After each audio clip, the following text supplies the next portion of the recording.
Sweet dreams are made of this.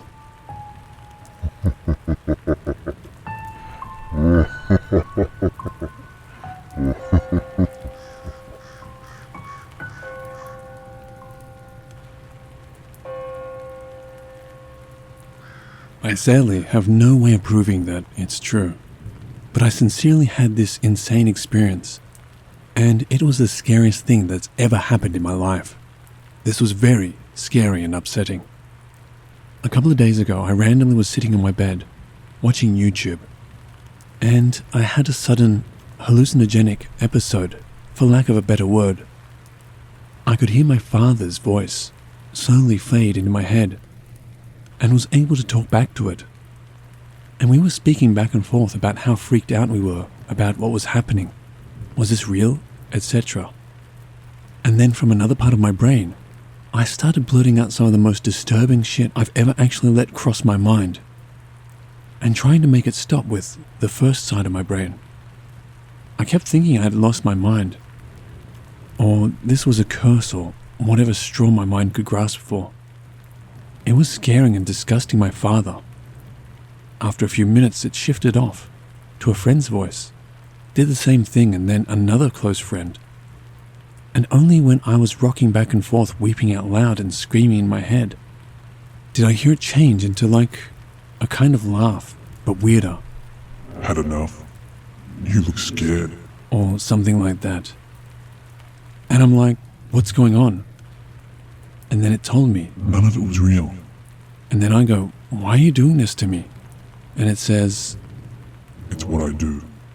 I'm a demon. I didn't hear it for some reason. It was staticky. And I had to ask him again twice more. Then it sounded right up in my ear. And he says, I'm a veritas demon. Never heard of it, and no one on r/demons has heard of it. It's not on Google either. The voice kept talking but faded away. And then when I chilled down and smoked a cigarette, I was able to Google Veritas because I had no idea what that word meant. And the definition scared the absolute shit out of me. I am not making this up in any way, and I think hopefully it's pretty understandable that it's embarrassing to explain because I sound crazy, but I've never experienced things like that before, or after, or since, so it's hard for me to think I have schizophrenia or something like that. I talked myself out of going to urgent care because I didn't want to be admitted into a psych ward. So yeah, that's all of it. I have no idea what a veritas demon is, but I guess the word means truth. Edit. I know there's no such thing as a veritas demon, and that's my reason for posting it here. I want to know if anyone has heard of this or can explain if this has happened before. Someone said in the comments of my last post, not every demon is accessible on Google, so I was hoping to find someone who has heard of such a thing.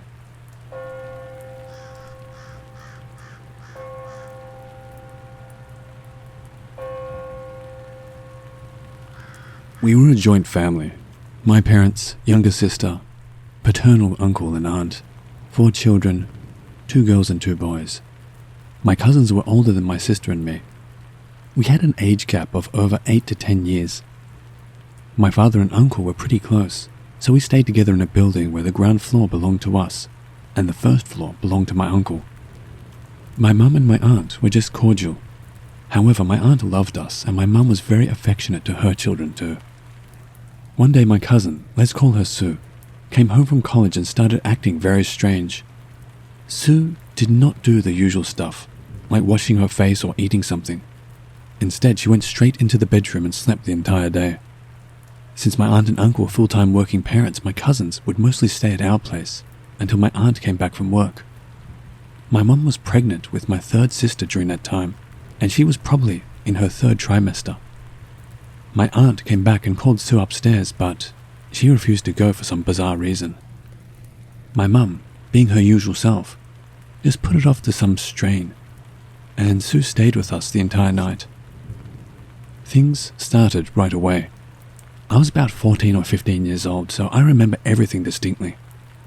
My younger sister was about 4 then, I woke up to go to the washroom, and as a child, I was always afraid of the dark.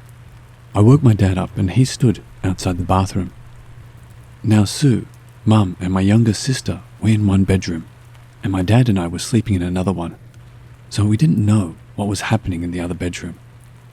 My dad just felt something was not right and checked on them, and to his fright, both Sue and my younger sister were missing.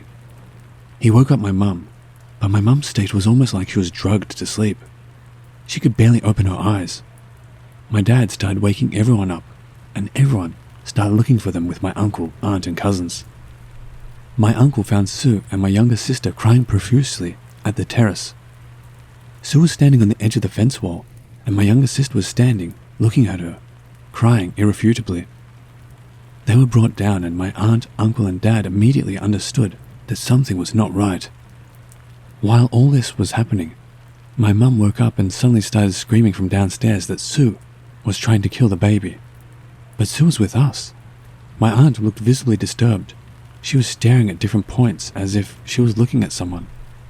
All the kids were sent downstairs the following day while Sue was up with my dad, uncle, and aunt. Since my mum was pregnant, she wasn't allowed to be. My cousins were all grown-ups, but they knew something was wrong, as my younger sister had been crying non-stop since that night, and nothing could calm her down. They were all trying to get her to sleep, but in vain. She too looked at different points and continued crying. Around noontime, a priest came, and Sue tricked all of them and came downstairs, which scared us. She looked at my mum and gave an evil scowl, and she carried my sister away. She was jumping in weird postures. Everyone stopped her, and then we could see she was possessed. She hurled abuses in Hebrew. The priest told us it was Hebrew, Arabic, and Urdu. She spoke in about 12 different voices, which everyone heard. They were voices of women, men, and it still sends chills down my spine even to think of it. They sent us all upstairs again, and meanwhile my mother started sensing the anxiety of something, and unfortunately, her water broke. She was taken to hospital by my cousins while my uncle, aunt, and dad stayed at home with Sue. To this day, I don't know what happened, because my dad never spoke of it. But we came back from the hospital the next day, and Sue was gone. She wasn't there.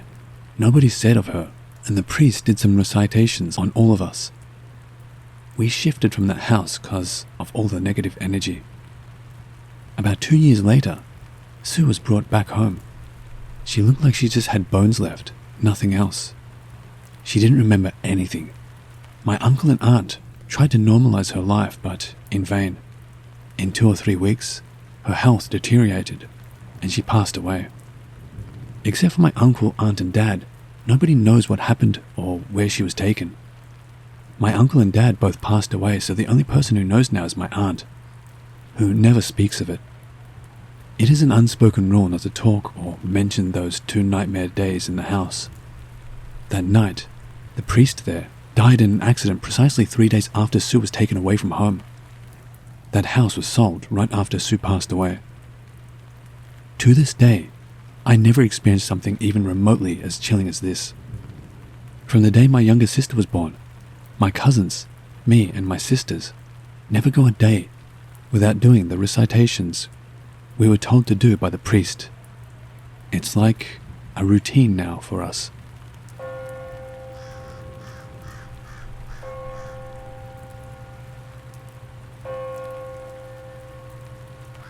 So, some backstory. I've never really believed in demons or entities. Always been atheist and a materialist. No history of mental illness and completely sober. So a few years ago I started getting into religion out of curiosity and wanting to explore whether there's more out there. I was reading deep into Christian mysticism and Kabbalah and various other religious writings, also some occultism type stuff. Meditating on it and trying to believe in it as to try and experience what religious folk call God. Thinking if I align myself with the belief system and get into the right headspace, I might be able to get a sign and experience God. Was also going to church out of curiosity. As I got deeper into it all and started to believe in some of the fundamental premises, like there being a God, the existence of bad entities and good entities, etc., and feeling like I'm getting closer to God, I started having really bizarre dreams. In the dreams, it was like my whole body would start feeling warm and vibrating, almost like an orgasm. It felt really good, and it would get more and more intense to the point it felt like I was going to leave my body. But at the same time, it felt like something was trying to get me to leave my body, so it could use my body for something. It would always scare me to the point I'd try to fight it and stay in my body, and then I'd wake up. One time this happened, but in the dream it was everyone being filled with this feeling, and something trying to pull everyone out of their body so something else could take over. It got so overwhelmingly intense, like something was literally pulling me out of my body. I fought it till I woke up, and woke up with blood pouring out of my nose. Fast forward to like a week after that last intense dream. I was driving on a country road and I suddenly felt something heavy come over my mind. Like something had attached itself to my consciousness. It felt warm and good, like in the dreams I had. It was getting more and more intense to the point I felt bliss, and it felt like I was being tugged on and could leave my body. That's when it started to get overwhelming and like I was losing consciousness. I also had my girlfriend in the car.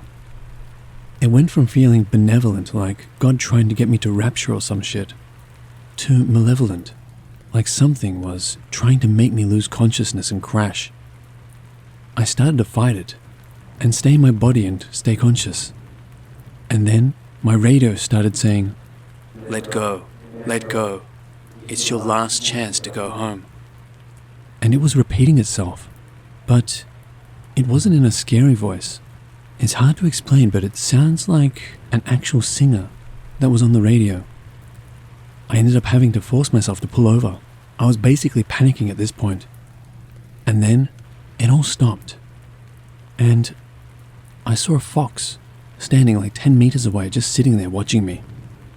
I started driving again slowly, and it was literally walking parallel to my car, watching me. I asked my girlfriend if the radio went weird, and she said it was normal the whole time. After this, I stopped involving myself in any religious things and spiritualism. I was scared as fuck. And then, it never happened again. Those dreams disappeared and I never had another frightening experience.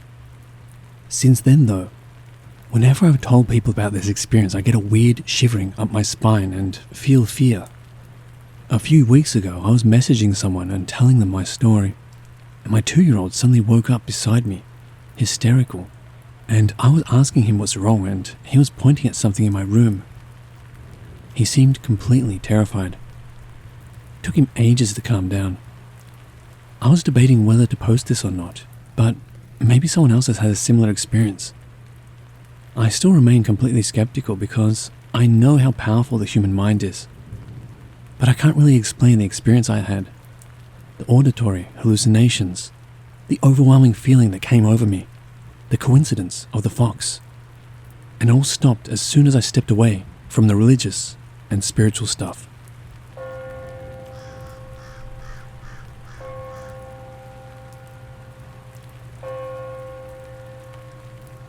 Kind of a long and choppy story, but bear with me. I went to middle school or junior high school in a smaller town. There honestly was absolutely nothing to do besides go to the mini mall or to the community rec center where they would hold these teen dances and play horrible early 2000s music. Ended up going to one of these teen dances per usual with a group of friends, and per usual, said group of friends got into it with the preps or jock kids. Fight breaks out, police are called, everyone scatters. Me and this kid, who I'll just call Nate, end up walking back to his house on this bike path that runs along the back side of this rec center. It's nighttime, and there is a skate park to one side of us for a while, and then nature trails, and a river on the other side. We keep walking along this path, and suddenly Nate stops and says, "Do you see that?" Pointing into the pitch blackness, as he faced the direction of the nature trails and river. Now, this kid was admittedly at times not always too nice to me, and I thought he was just messing with me at first. I say, "See what? There's nothing there." But at this point, this fool is walking towards whatever he thinks he sees. I see him walk right up, like he's approaching a person, looks back at me, and he just crumbles. It was like he fainted or something. So now I'm in the middle of this path, completely alone, and there may or may not be some type of presence that just caused my friend to pass out. I'm scared to death at this point, obviously, and this is all becoming too much for my 13-year-old brain to handle. I'm half Hispanic and grew up around very religious elders, and was always told when I had nightmares or if I ever felt evil that I needed to pray. I started walking towards my friend because I didn't want to leave him there, but I also didn't want to be alone, and I began praying. Now, as an adult, I am not religious, but at this time I was doing whatever I thought would help. I went to try and pick my friend up, and he was so heavy, abnormally so. I was big for my age, and he was much smaller than me height and weight-wise, and it was like I was trying to pull a grown man. I know dead weight, but this felt different. He was also ice cold to the touch despite it being the middle of summer. I started to drag him and was praying and focusing on this one particular star as I did so. Not really sure why looking back, but I focused on this star and prayed repeatedly, and my initial thought was to drag him to the hospital. But I swear the more I prayed, the brighter this star got, and it was like he was revived or something. He woke up annoyed that I was dragging him and scuffing his Iversons, and confused about what had happened. He said that he saw an old man near the tree line when we were walking, and that the old man motioned for Nate to come towards him. He said once he got close to the old man, this thing put his freaking hand inside of Nate, which is apparently what made him pass out. I was happy he was okay and that I wasn't alone. We ended up walking back to his house like nothing happened. But I believe something did happen to Nate that night. Flash forward a month or so later, and per usual, I'm meeting with my friends to once again go to one of these teen dances because, per usual, that's the only thing going on. I get to Nate's house, and the whole feeling is just off. Hard to describe, really. I go downstairs to Nate's room, and he's not in there. But this sometimes happened, and we were good enough friends that I would just wait for him to pop in, which he would do normally. But this time, there was nothing. I go back upstairs, and every single animal this dude had, which was like a cat and 2 or 3 small dogs if I remember right, were all standing, hair raised with their backs to his front door, staring up. And I see my friend Nate sitting over this banister he had in his house in a weird way, feet dangling. Didn't see him up there when I came in, and he's just silent, scribbling and mumbling something. "What's up, man?" I ask him nervously, not knowing what the hell was going on at this point. Nate looked up at me and looked like he hadn't slept in a few days. Deep circles under his eyes, and he says, "I ain't fucking scared." Confused, I ask, "Scared of who, bro?" And he jumps down from the banister with a paper in his hand, and he gives it to me. The paper has the word death, and then just some black scribbles like he had been sitting scribbling the same circle in the same place for a long time. I instantly got all the bad vibes and nope energy, and flat out told him, "I'm going home, man." And I opened the door, leaving his terrified animals in a corner, and wondering if they'd be okay. Long story longer, Nate eventually got into a lot of trouble, dealt with some pretty crippling vices, and though he's still alive now, looks like a shell of his former self. Or just not what you would have expected this kid to grow up and be, to say the least. I think I witnessed a possession happen to him. I haven't told many people this story, and I don't think I've ever shared it in this detail.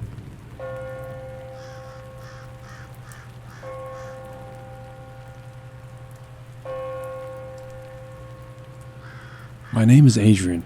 I'm 29 years old from Hungary, and I only talked to a handful of people about this ever.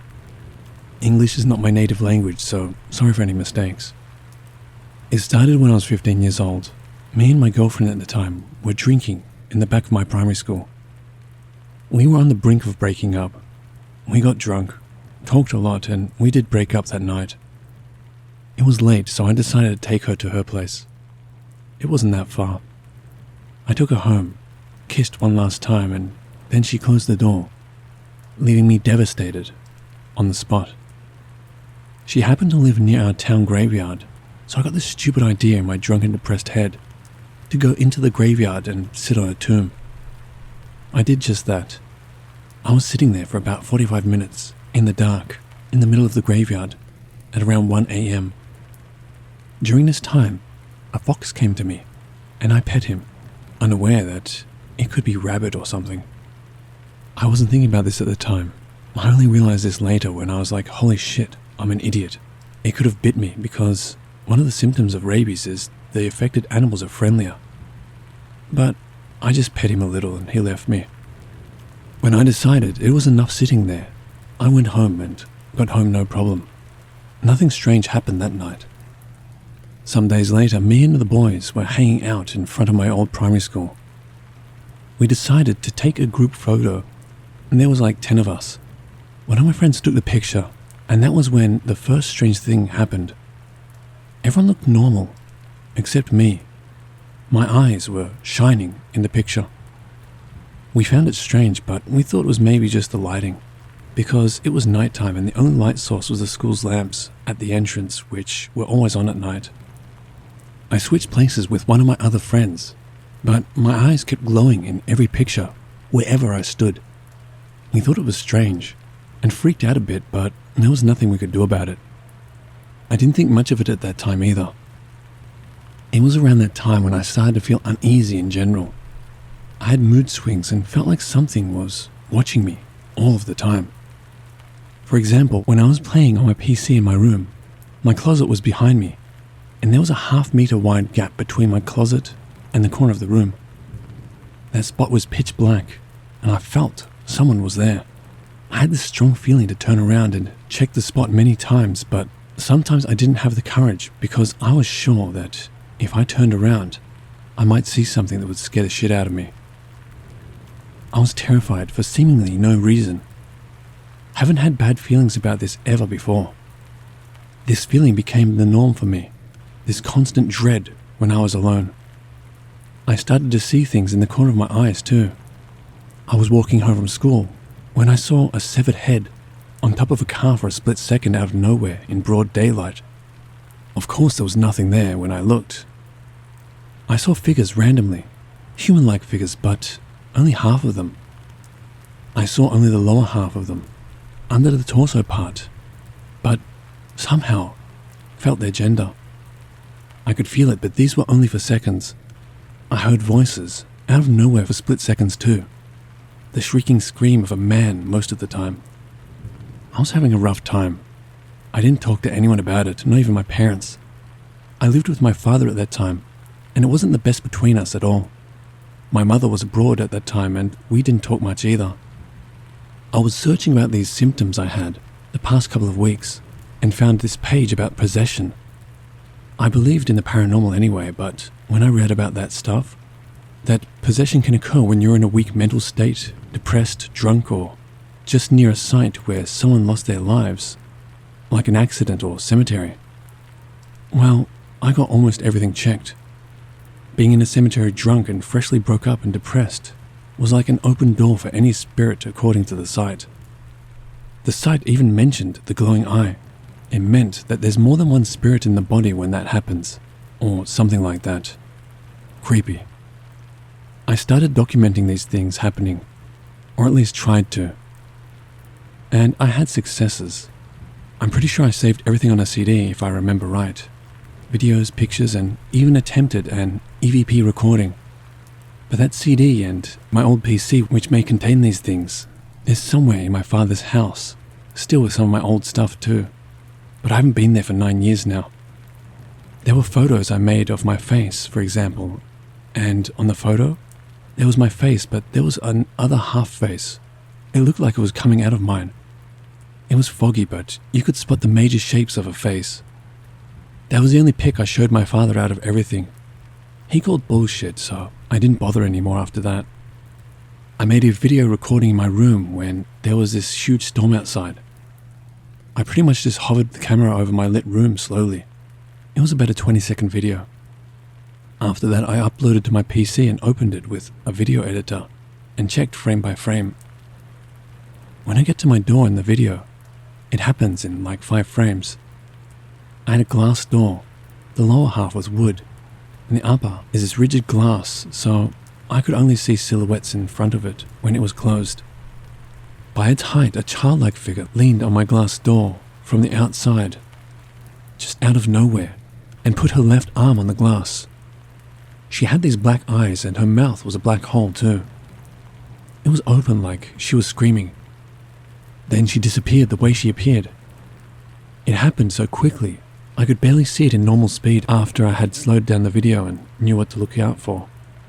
But I cut the video and slowed it down at the door. I wanted to show my closest friends.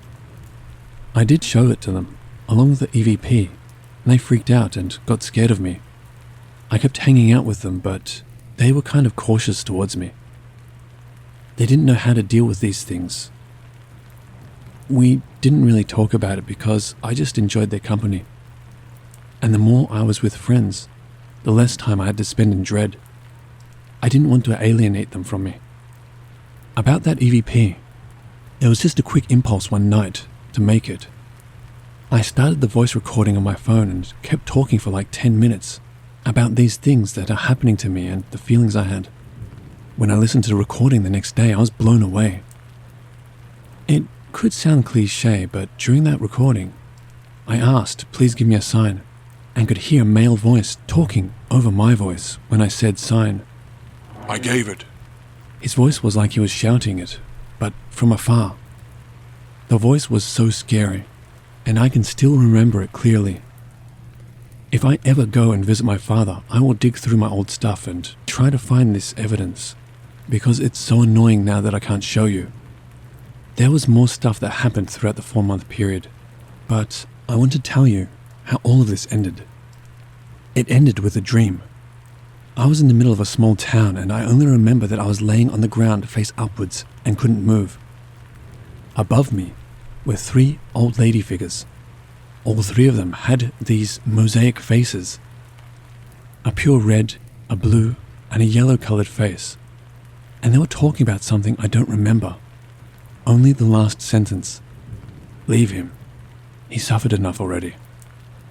I woke up, and all the bad feelings, every strange happening, just disappeared, and haven't had anything like it happen to me ever since. I think I was possessed. Everything points towards that. I never sought any help from any professional or anyone else. I've never had any health problems before or after this. I'm physically and mentally healthy. Have been my whole life. Never had to go to a hospital ever. Maybe I got lucky and the spirit got bored of me. But then I don't understand my dream. Who were the old ladies? And why did they convince the spirit to stop torturing me?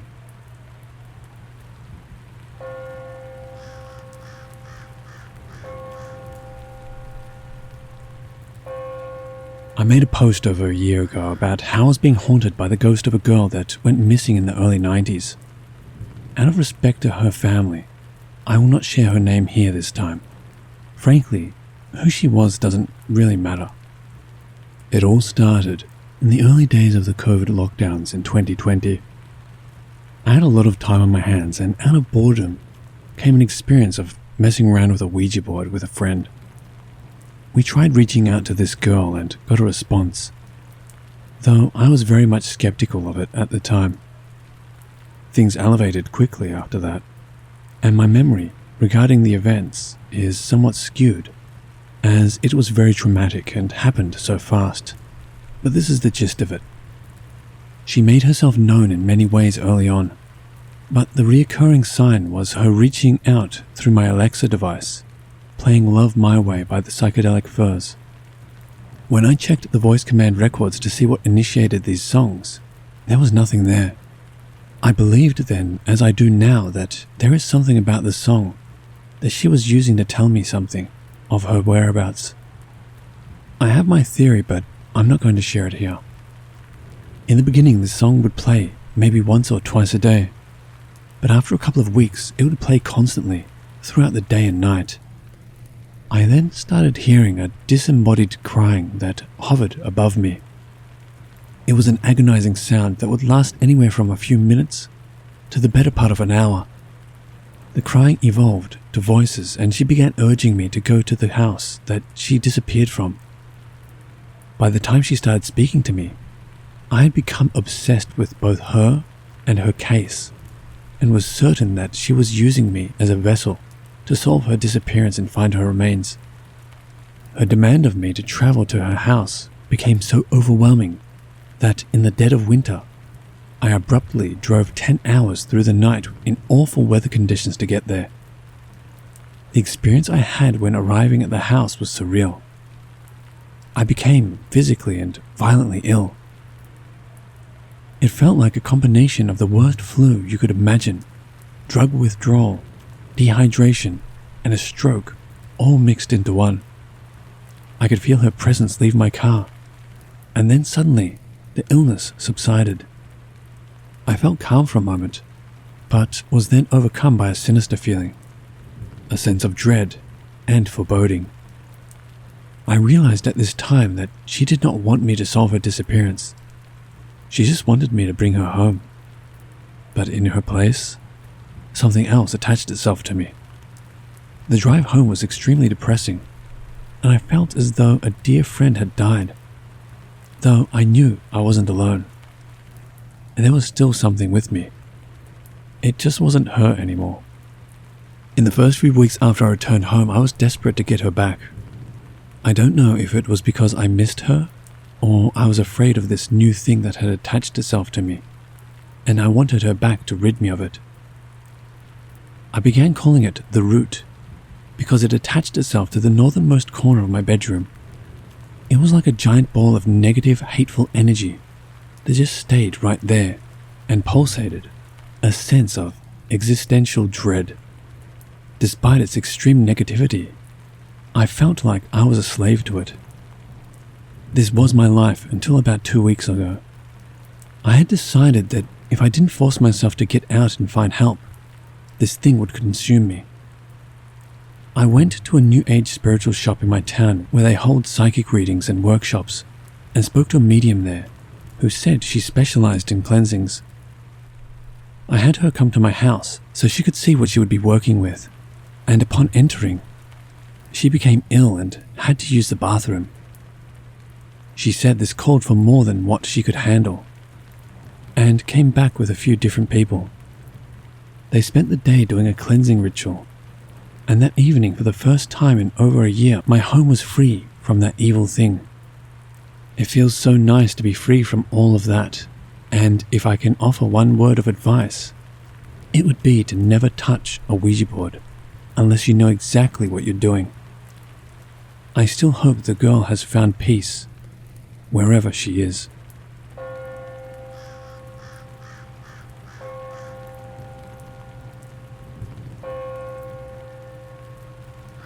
In 2016, I moved to Marietta, Georgia. Up until that point, I had always been interested in the paranormal, though I had few experiences that one would call unexplainable. Shortly after I moved into my new place, however, I began to have strange feelings, particularly when I was alone. When I was alone, I could feel a presence in my apartment. At first, I would shrug it off, but it persisted for months. I became extremely depressed. I began to lose weight extremely quickly, and I could never sleep for fear of this presence. As I would lay in bed at night, I could feel something in my room, waiting for me to go to sleep. I had this terrible feeling in my stomach that I knew what was going to happen after I went to sleep, but I couldn't put it into words. One night, I had a particularly rough night. The terrible feeling was worse than ever. I could not put it out of my mind. My bathroom was across the hall from my bedroom, and my bedroom door was closed. I desperately had to pee, but I knew there was something standing in the hall. I knew it in my bones. I decided to confront it, to get up and open the door and face whatever it was. I got up and walked over to the door and grabbed the handle. As soon as I did, a vivid image flashed in my mind. I could see a tall figure in a robe on the other side of the door. He had a head like a mantis and wore red robes. Along with this image came a clear message. This is what you will see. To avoid being frightened, go to sleep. I backed away slowly, laid down in bed and stayed up all night long. Around this time, I also became obsessed with exercise. One day on my daily run, my knee began to hurt terribly. I ended up limping back to my car because of the pain. When I woke up the next day, I had 4 tiny pinpricks in a row down my knee and no longer felt any pain. This eventually spurred me to research abductions. I was shocked by how similar some stories were. I'm convinced that is what happened to me. When I moved out of the apartment after a couple of years, once I could finally afford it, I felt like the presence left me. I occasionally have trouble sleeping, but I feel like they leave me alone now. Ever since this time, I have never felt like the same person. I would really love to hear what you guys think. It's hard not to feel crazy.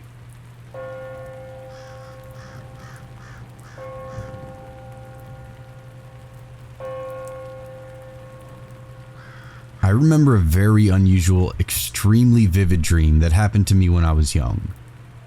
I'm not sure if this was a result of my brain waking up from a deep sleep/dream and also possibly hallucinating. But I remember a certain part of this experience being very vivid. It's a bit fuzzy trying to remember since this was so long ago and I was so young. Maybe it's a repressed memory. I was sleeping in my mother's room and had woken up in the middle of the night. I was laying on the side opposite to the direction of the bed. Still on my side, I got up a bit to look at the door of the room that was wide open. I heard the light switch in the hallway next to the door and opposite to the wall I was facing turn on. I then saw 3 identical grayish beings, around 3 to 4 foot tall, walk to the door. They were slightly taller to where the door handle was, and I remember they were lanky, and their heads being proportionally larger than the rest of their bodies. They stepped to where the door frame was, and I saw a red light come on, and then scanned the entire room.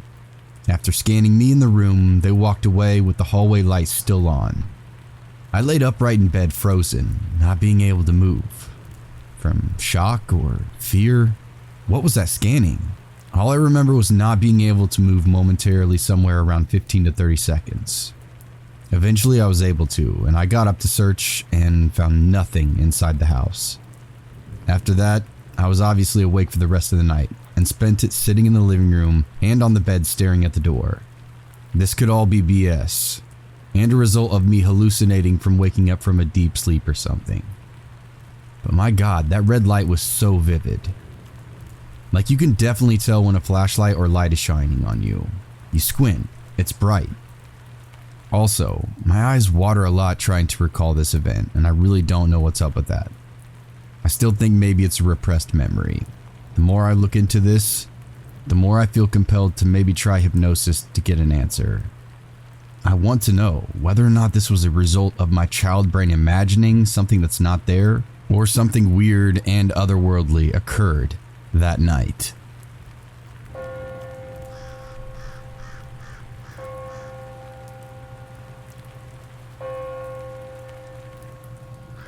Not sure if I've ever really posted about this before. I actually didn't make any sort of connection until I got into the UFO/alien thing. As a kid, I used to have all sorts of crazy dreams and nightmares. From a clown visiting me, phasing through the walls, grabbing me and turning everything to colors, to a large praying mantis taking me away to a white house. I remember it taking me to this white house that had a white room, and I remember laying down on a white bed, completely still. I remember seeing this praying mantis above me from behind, phasing in through whatever barrier was behind the bed, and just looking down at me. It had white skin, and it looked just like a mantid. The long arms, skinny torso, and the mantid head with black eyes at the end. I never really thought anything of it until these past couple of years, when I started getting deeper and deeper into the rabbit hole of this phenomenon. I'd like to know if anyone has ever seen or heard of something like this. Was it really just a dream? Or is there more to this? Please let me know. Thanks.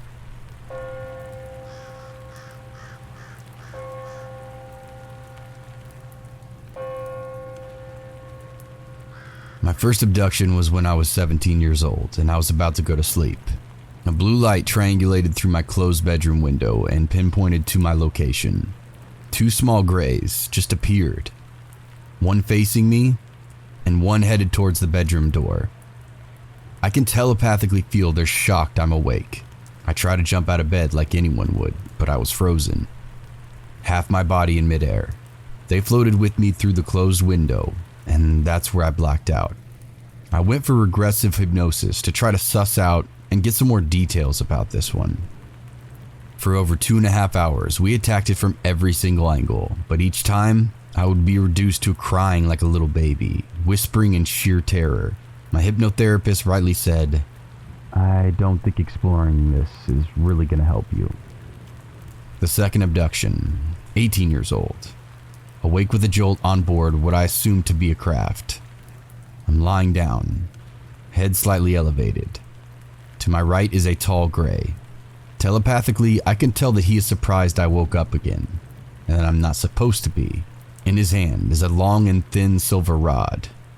It looks like one of those old metal pointers teachers would use. Diffuse white light everywhere with no obvious source. Completely paralyzed and unable to move. I'm a little less terrified than the first time, but definitely still frightened. The gray communicates that he's going to go put something in my ear and it won't hurt. The rod goes pretty deep into my right ear and I cannot feel a thing. Another communication that I will go to sleep or something to that effect. I then black out. The next morning my body is electric and it's all I can think about. I get out of bed and go to the bathroom, which is next to my bedroom. Put my finger to see if I can feel anything, but I can't. There is a bit of dried blood on my finger when I remove it though.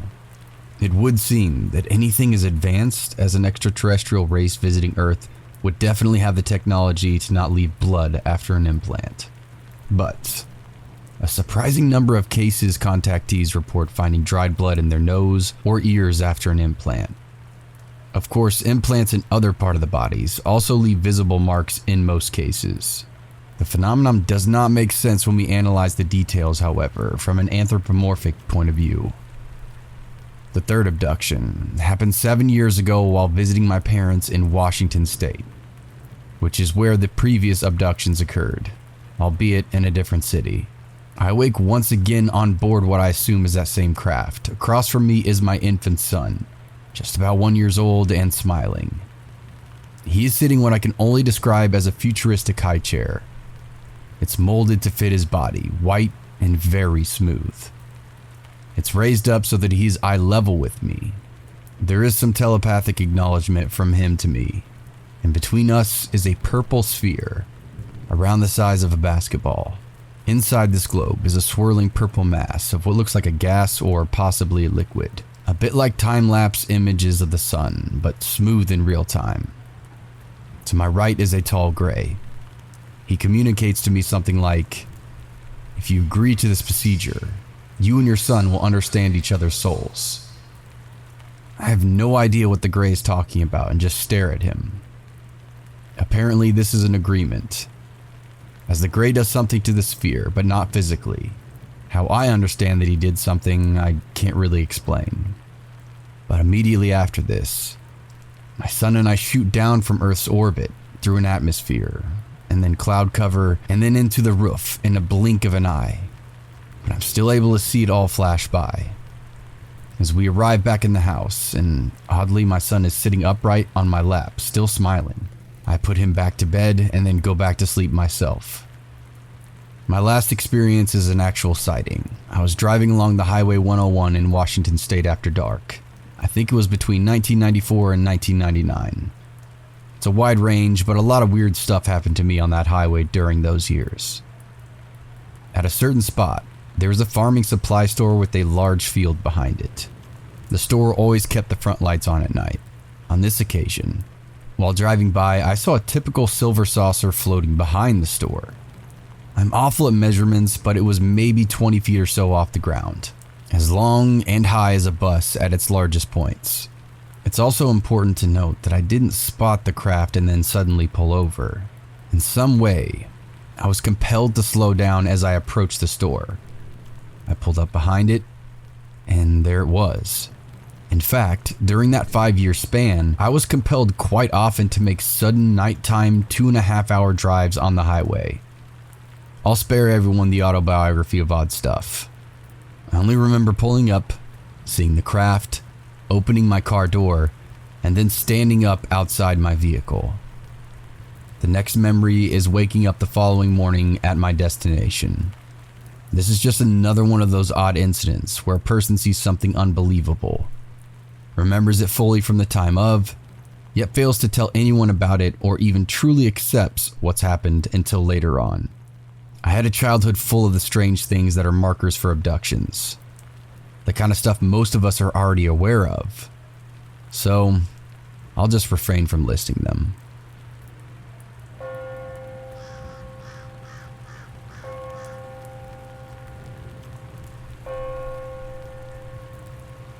So, last week I was browsing Reddit, and I came across a Redditor's post regarding hypnotherapy. I messaged them and told them my story, and it was a done deal. I'll start this off by saying this was nothing like what I expected a hypno-regression to be, and the things I revisited, the things I remembered that happened to me, I found out were very traumatic to me as a kid. Even revisiting it now gave me a severe panic attack. But the hypno-regression therapist worked his magic, and while working through the hyperventilation, I was able to revisit my abduction as a kid and get the answers I needed. However, I am now filled with more questions than answered.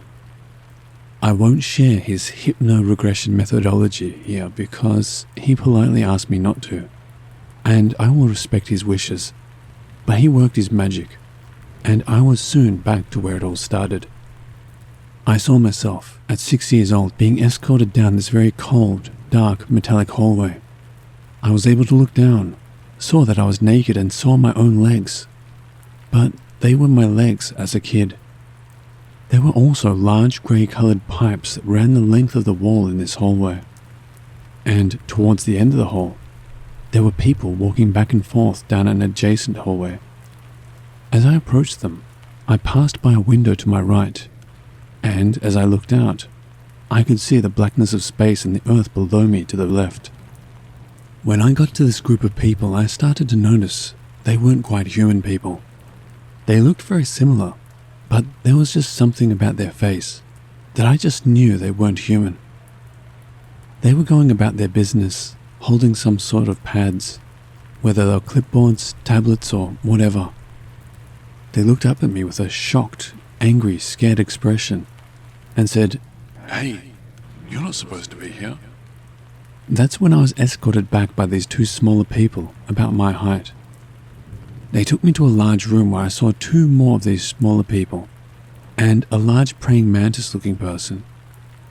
As I approached the room, the smaller people turned to look at me, and I saw the mantis going about its business, arranging tools, screens, and other things, like how a doctor would set up before an operation, just getting everything together. The smaller beings took me inside the room and did all kinds of tests on me. They handed me a small black box, and when I opened it, a bunch of images, screens, charts, numbers, videos, and all kinds of things were flying out of it, like a fountain of light. I had no idea what any of it meant, and these two small people were staring at me the whole time. I can see their faces in perfect detail. I swear they looked just like little kids. Small, flat, circular head structure, large, circular golden yellow and brown eyes, with a small circle of white around the eye. They had large brows and no hair, small jaws, small mouths, and they had small indents behind their jaw, near the side of their head that looked like ear holes or something. Their skin was tinted a leathery grey. It was sand, light brown coloured, almost like a cashew. They were just watching me, studying me. This whole time, the hypnoaggression therapist was guiding me through this experience, asking me questions about what I see, what I'm doing, and was also having me ask them questions, the typical, who are you, what is your purpose, etc. To my surprise, they were able to answer me.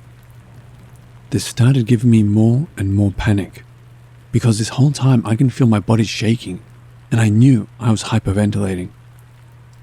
I was scared out of my mind, but the therapist did a good job of bringing me back down when things got too intense. This is a copy and paste of some of his notes he graciously transcribed for me. In a cold place with pipes on the wall. Floor is rough. I'm not me. Just see my legs. No others in this room. There's a window, but I just see black.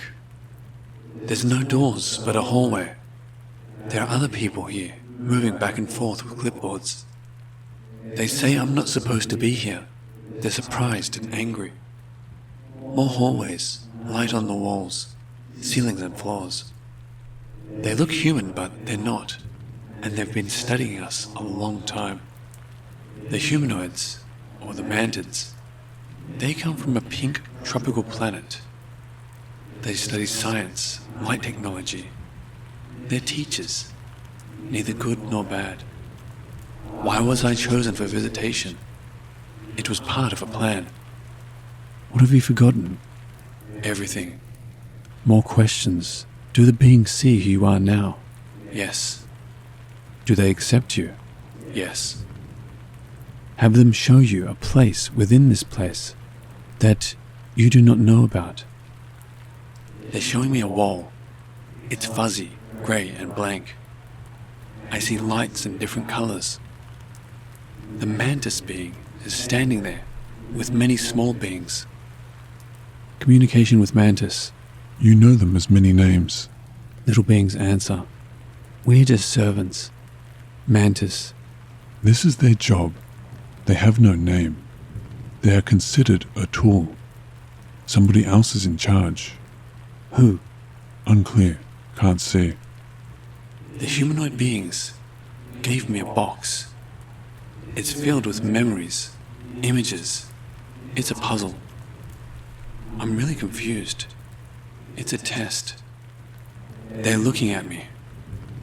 At this point, your hands began to move on their own, and appeared that you were holding a box. Your face was very distraught, and you were breathing rapidly. I suggested to you to take the memories in the box and form new realities with them. This was done to mitigate any trauma and bring your breathing to a normal rate. At this point, this place became a safe place, and we moved on to a place in nature, and I brought you back up. Throughout the experience, your breathing was very heavy, and you were having a very difficult time but I was able to soothe you to a better place. The box was the most difficulty you had. End transcription. I left some things out of the experience that are a little personal, but if you have any questions, I'll do my best to answer them. And if anyone has had a similar experience, please let me know. After 15 years of thinking that it was just a dream, this experience has shattered my reality. I don't know what to think anymore. I look up at the night sky now, wondering where this craft is at, and if these beings are still watching me.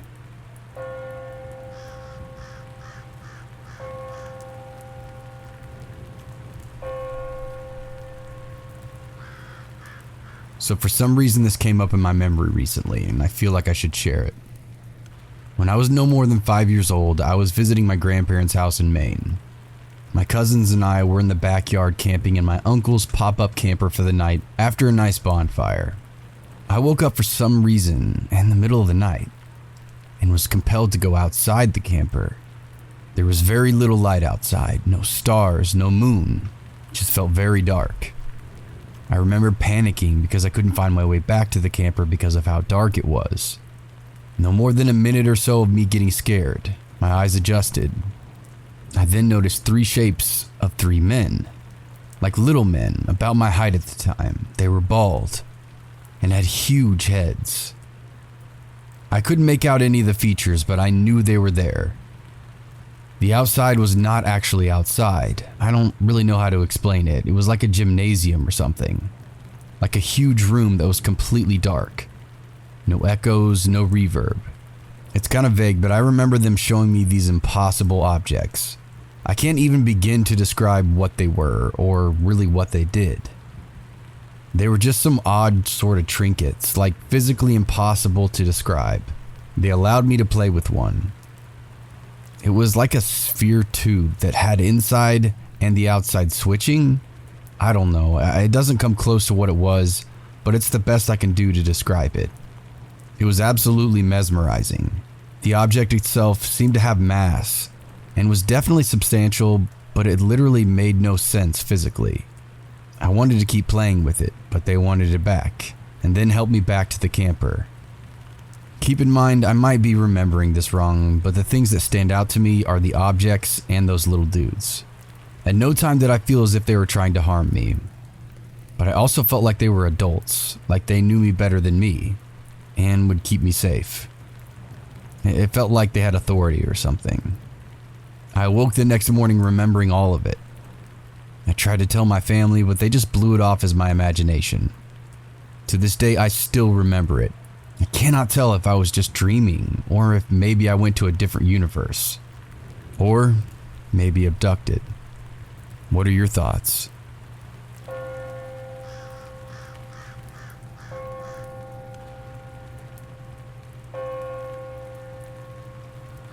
So in early 2019 to late 2019, when I was 24, I began working as a security guard on a coal mine surface mine in rural West Virginia. The mine was located about 35 miles up a mountain on a mountaintop removal site where blasting had previously occurred years ago. My shift started at 7 p.m. until 7 a.m. My job was basically to drive a security van along the surface of the mine and surrounding areas to look for intruders who may have been trying to sneak into the mining property and steal things such as copper, mining equipment and tools. Driving to the top of the mine took me about 25 minutes. The radius was about 150 to 200 square miles that belonged to the company. Some of it was mountaintop removal sites, but most of it was wooded areas with old, abandoned logging roads. It was quite legitimately the middle of nowhere in the woods. I had little to no cell phone service. The area I guarded was a 30-mile radius of logging road. The road overlooked a large mountain ridge. I worked safely and freely on the site for about 6 months before any strange occurrences happened. The first occurrence, with whatever I counted, happened around mid-fall, right after sunset. I was sitting in the van on my site overlooking a large ridge that seemed to be miles of empty mountain. I saw a vague, dim light emerge from a boulder and slowly float into the sky. It looked almost like a ball or orb of light. Hours later, several balls of light would slowly emerge from above the tree lines and float into the sky. When in the sky, they would assemble and dance in odd formations. This happened for months, and I would frequently videotape the incidents. Another strange occurrence I had was one evening that I was working, a bright orange ball of gas or fire would come from what appeared to be within the mountaintop and dance around the sky before disappearing. I recorded this incident as well. Around this time, I felt a very dark and ominous presence from the lights. I would have times where the orbs appeared to follow me. I could also drive through several logging roads and see what looked like formations of lights sitting on top of mountains. I requested to be moved to another site or location. However, I was denied. The most frightening encounter I had was one night when I was driving off of the mountaintop at the end of my shift. The road off of the site was a very long, narrow, winding road that passed over a couple of ridges. On my way out, I saw a bright white ball of light about 100 yards away from me, on a mountain top floating in the sky. It looked like pure light or pure gas in a sphere. The sphere's light was so bright and so intense that the light almost blinded me, even in pitch blackness. It was equivalent to staring directly into the sun. I lost all of the air from my lungs and could not catch my breath. I felt my muscles becoming paralyzed and my vision fading. I stopped the vehicle and took a minute to catch my breath before the orb appeared to ascend into the night sky before disappearing. I also felt some type of telepathic communication being transmitted from this entity into me that is very hard to describe because I cannot put it into words, but I feel as if I was mentally abducted. I immediately left my position after this incident. After that encounter, I began developing symptoms of multiple sclerosis, Parkinson's disease, and ALS. I saw several medical specialists who were unable to find anything in my blood testing or scans. Later that month, I developed a bad bout of fluid in my lungs and around my heart and fell very ill with no previous health issues. I also began losing my vision and seeing spots regularly. I experienced night terrors, anxiety, and insomnia. I personally believe I was attacked or harmed by some type of extraterrestrial weapon. I have remaining symptoms that have not passed since. If anyone can help me in trying to figure this out, message me personally so we can talk more. Side note, it was announced to me during my employment there that the US Navy had purchased a remote piece of land in an undisclosed location nearby for training exercises. I never saw any military personnel or vehicles. However, several co-workers did during daylight hours.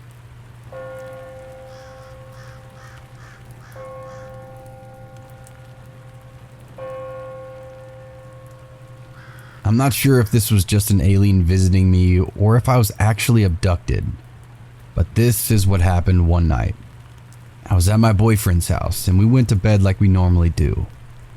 His bed was in the corner of the room against the wall, and I slept on the right side of the bed and him on the left. I woke up very unexpectedly in the middle of the night. I was dizzy and nauseous and confused. I got right up, grabbed my phone to use the flashlight, and left to go to the bathroom. I'm surprised I didn't fall over, but the room was spinning and I was really lightheaded. As I got to the bathroom and waited, I was sure I was going to throw up. So I just sat down on the toilet to wait because I couldn't help myself. Checking the time on my phone, it was around 2 to 3 a.m. I sat there for around 10 minutes as the nausea, dizziness, lightheadedness, and the confusion slowly went away as the minutes passed.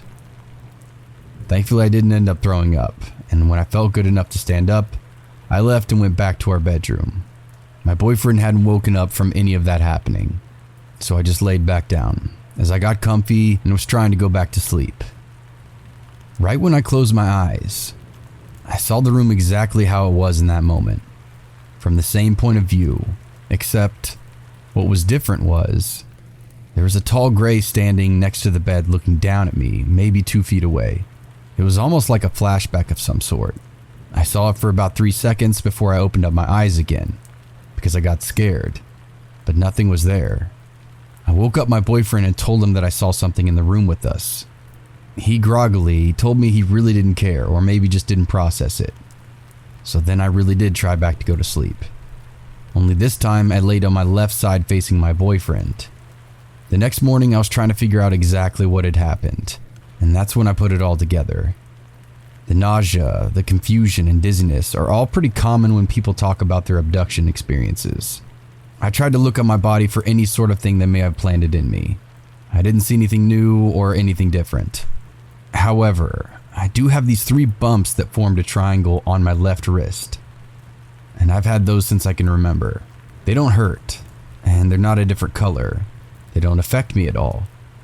But I've always wondered what they were. I'm not even sure if it's connected at all to what happened, or to all other humanoid encounters I've had throughout my life. But I just wanted to share one of the most crazy encounters I've ever had.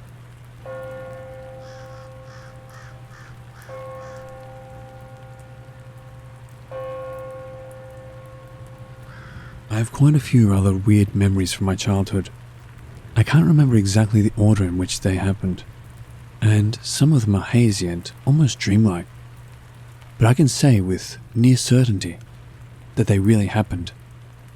The first of these events, if I have to conjure up a chronological order based on guesswork, take place while I was staying at an isolated English farmhouse with my then best friend. I woke up in the middle of the night and found that I couldn't breathe. I've never had an asthma attack before or since, and yet this must be what one would feel like. I couldn't breathe or speak. I tried to scream for help but couldn't, and so I instead elected to knock over a lamp when I saw my friend's mother walk past in the corridor outside my bedroom. Luckily, she noticed me and convinced my parents to take me to the nearby hospital. My mother took me out to the car while my father stayed in the house to look after my younger brother, who was a baby in a crib at the time. Once I was in the car with the blanket over me, my mother left me there temporarily so that she could get changed out of her pajamas and into some clothes appropriate to take me to the hospital. As I sat there in the car, my attention was drawn to an enormous globe of red light on the horizon. It was huge, like the sun but entirely red. Imagine holding a basketball arm's length away from your face, and then you'll get the idea of the size of the thing from my perspective. Its light was contained within a circular shape, so it wasn't like it was lighting up the entire sky. This thing moved across the sky from right to left in a smooth, wide arc movement. It went up and then down in about 1 minute, seeming to be very much controlled and methodical. It wasn't jerky or sudden movement like a meteor or anything. Eventually, I rationalized the event away as being a hypnagogic hallucination until I asked my dad if he had ever seen a UFO, to which he shockingly replied that he had indeed seen something weird in the sky. As he told his story, he revealed that he had seen a bright red light on the horizon that night while looking after my brother. Eventually, they took me to the hospital, and I remember that the doctor seeing me said that there was nothing medically wrong with me. It was just a weird incident, which apparently didn't have a real causation. That morning, I woke up and experienced some sort of weird hallucination. I remember opening my eyes and seeing these colorful floaters around my field of vision, like what you get if you screw your eyes tightly shut. And I briefly caught sight of a spindly hand reaching up from underneath my friend's bed.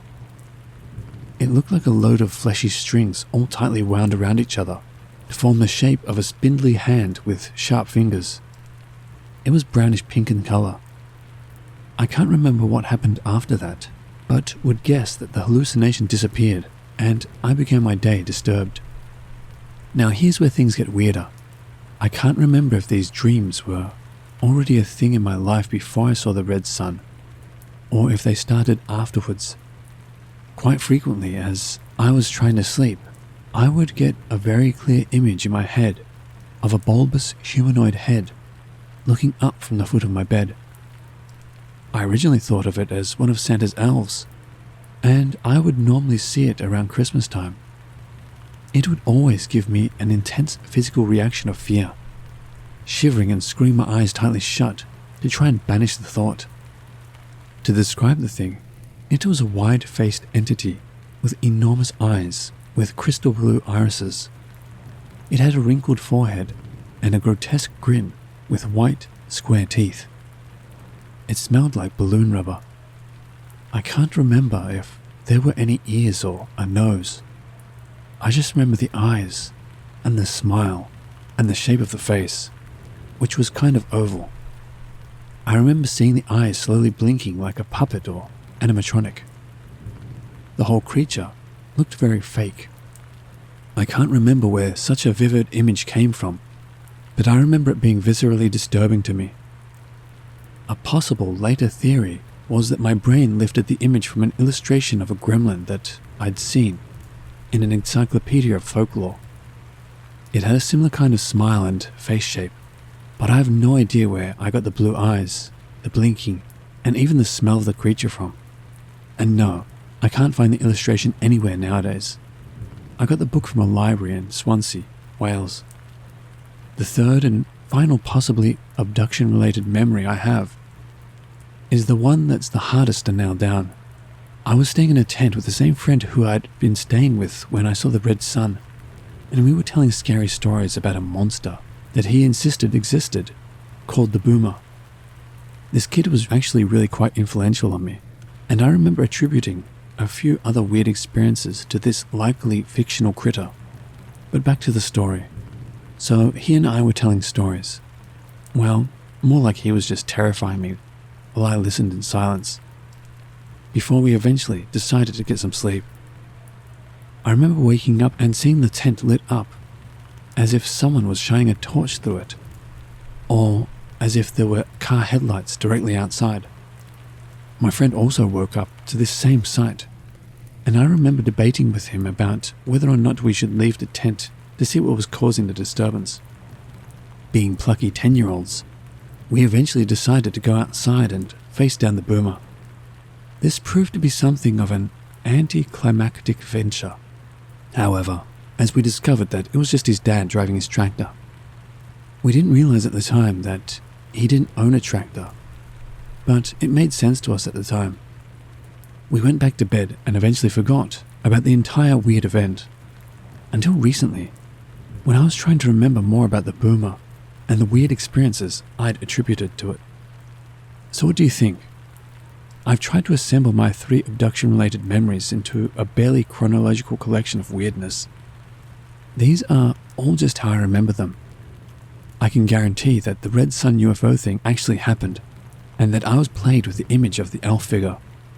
But the one with the tractor strikes me as the weakest link here. I guess that it is possible that it was a dream. Then again, why would I remember it so much later? Or maybe just caused by his dad getting a tractor from a nearby farmhouse. But the red sun UFO and the elf are definitely things that I can't entirely explain.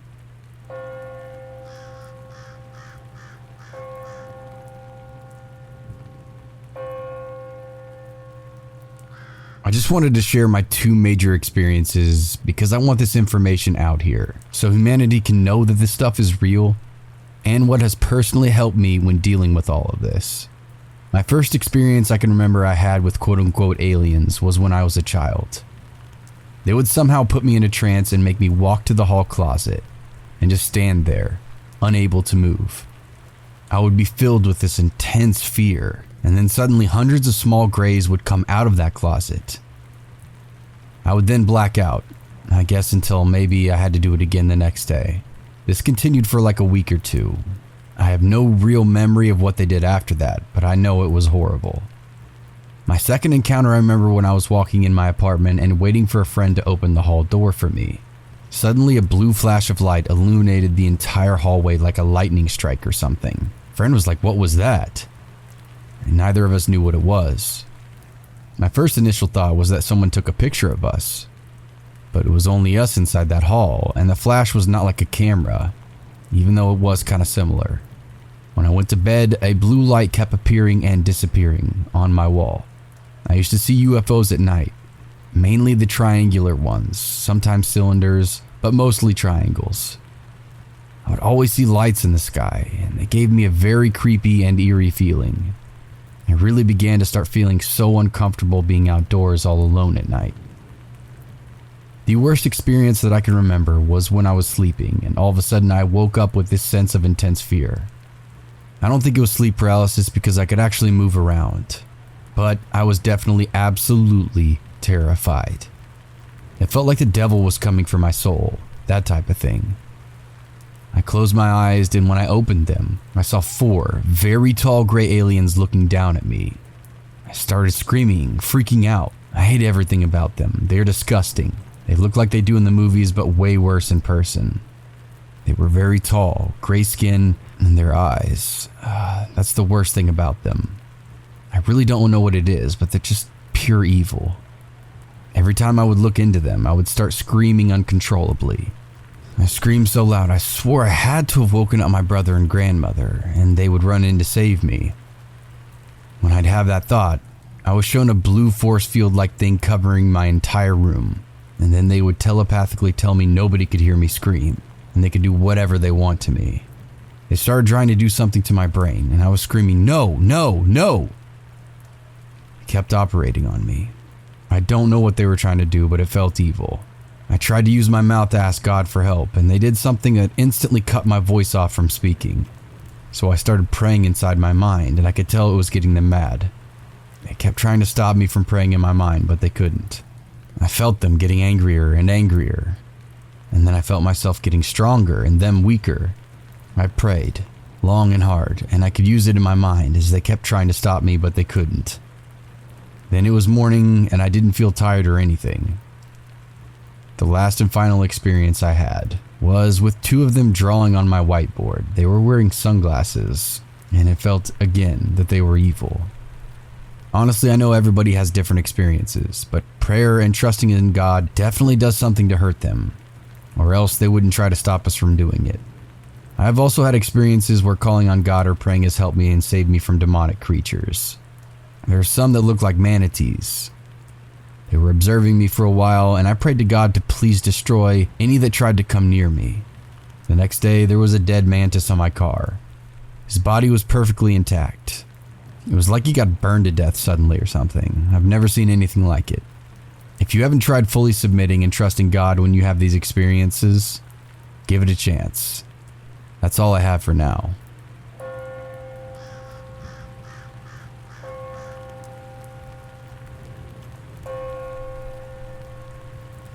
I haven't spoken of this, but to a couple of people I trust.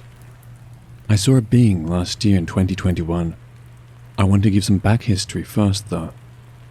I saw my first UFO when I was 7, playing in my driveway.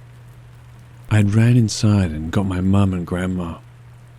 It was a silver disc, maybe only about 500 feet up. Anyways, we just stood there, and we stood there a couple of hours till it finally zipped straight up. I then became obsessed with UFOs, going to my elementary school library, getting all the books I could. Then at 10, I got sleep paralysis really bad. The first incident, I was living with my cousins and we all decided to sleep in the living room that night.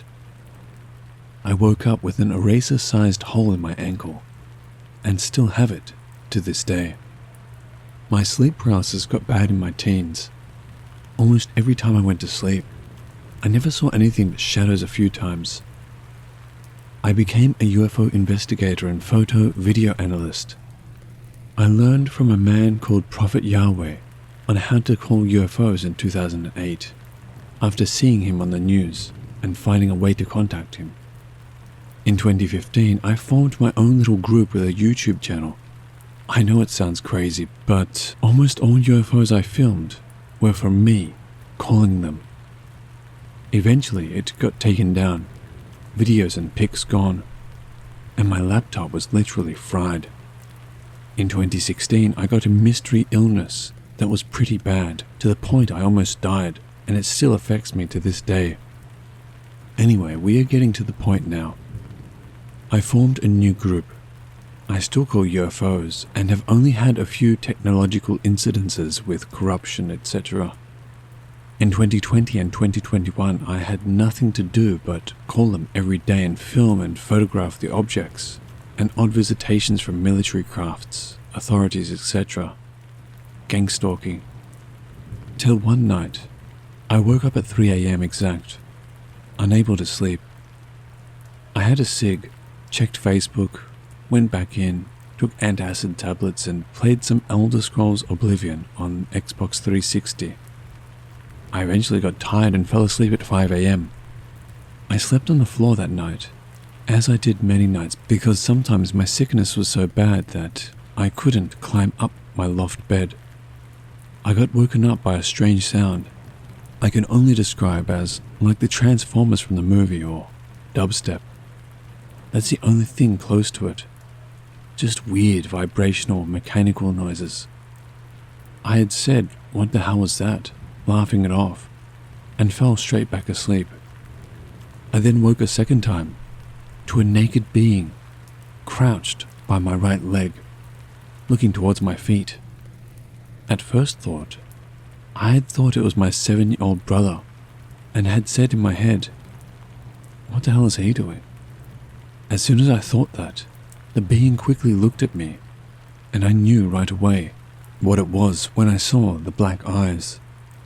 I couldn't move, and I couldn't speak, but it was different to sleep paralysis. My body wasn't buzzing, and I didn't feel weird like the usual sleep paralysis episode.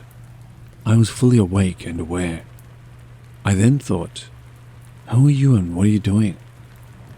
It ignored me, but kept looking back at me every bit.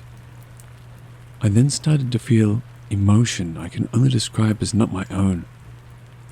It made me feel like a kid or something. Me pretending to be asleep and peeking at it. Imagine you're a kid. You know your mum is a tooth fairy. You're awake, but pretending to be asleep. Kinda like that.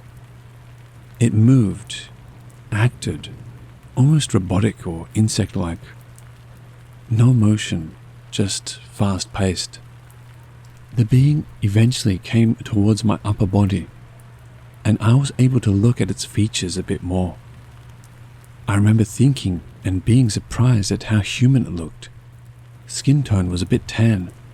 The chin wasn't pointy, but just defined and smaller. Indentations on the sides of its head as you'd expect with normal skull structure.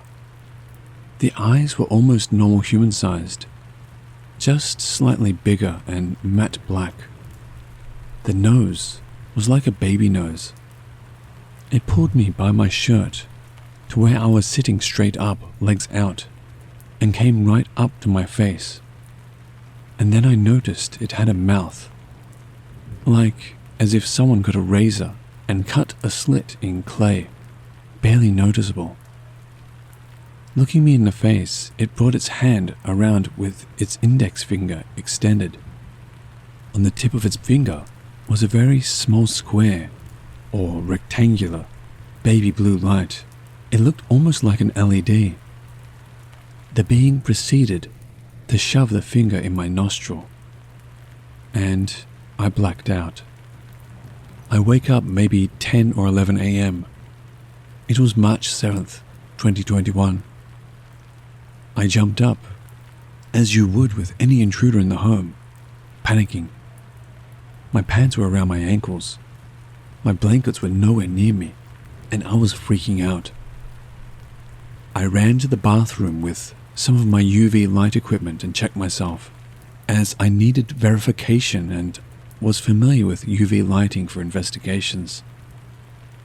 Sure enough, I had 3 lines in a triangular pattern behind the knee, and 1 line down the center of the knee. I had my pants sent to the lab for analysis, and still have yet to receive any news updates. I went into a PTSD type mode for quite some time after that. It just kept replaying in my head, over and over. I even saw a glimmer of light in the kitchen when my family was cooking, and it made me start to panic. I do have a couple of pictures of the pants, and I have quite a few art renditions of me trying to recreate what it looked like. I stopped doing anything UFO related, and stopped going outside. I even started recording myself sleep. As of recent, in mid-2022, I've started getting back into the UFO research, filming, photography, documenting. It still freaks me out, but I've always faced my fears. I even keep a painting of the thing in my room, which was hard to look at for a while.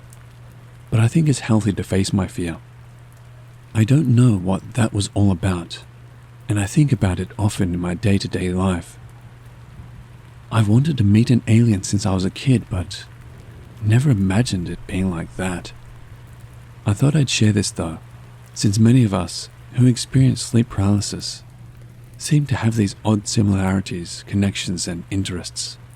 Thank you.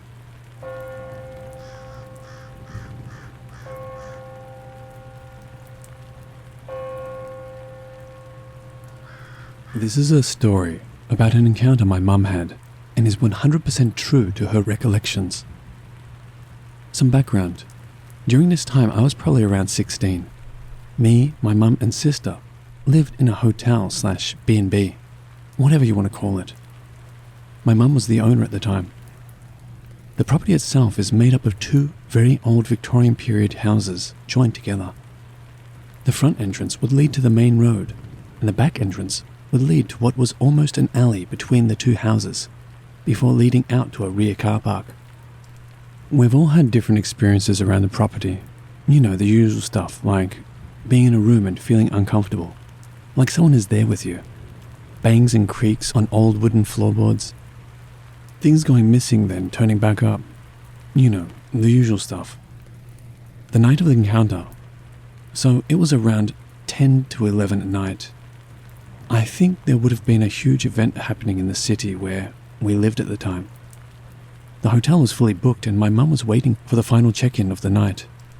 My mum was expecting a party of 4, and we just so happened to have a room with 2 double beds. 2 couples basically. Around the time of 10 to 11 p.m, she received a phone call from the party. They had arrived and were in the car park asking where the entrance was. My mum said she'd come meet them, as it was dark and guests like people to go that extra mile, even for a bed and breakfast. So my mum gets up from the kitchen, heads through the dining room.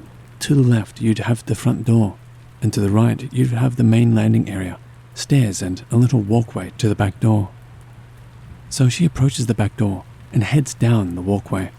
A small boy in a blue and white striped hooded t-shirt and shorts with short blonde hair runs past her.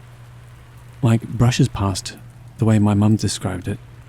Ran up the landing and headed up the stairs, stomping his feet. It was late at night, and my mum wasn't amused, as she thought this party of 4 hadn't bothered to tell her they were bringing their child. So she thought she'd have to set up another bed. We used to keep some fold-out beds with mattresses and sheets if we ever got extra guests, and was quite rightly annoyed at this party. She goes to greet this party of 4, and after a while of chatting whilst checking in the guests, she told the guests something along the lines of, "Oh, I wish you had told me a little earlier you was bringing your son. I haven't got an extra bed set up in the room yet." And, as you've probably guessed, the 2 couples looked at each other quite perplexed before responding to my mum, something along the lines of, "We haven't brought a child with us, it's just us." My mum quite coolly checked the guests in before running to bed. She slept with the lights on that night.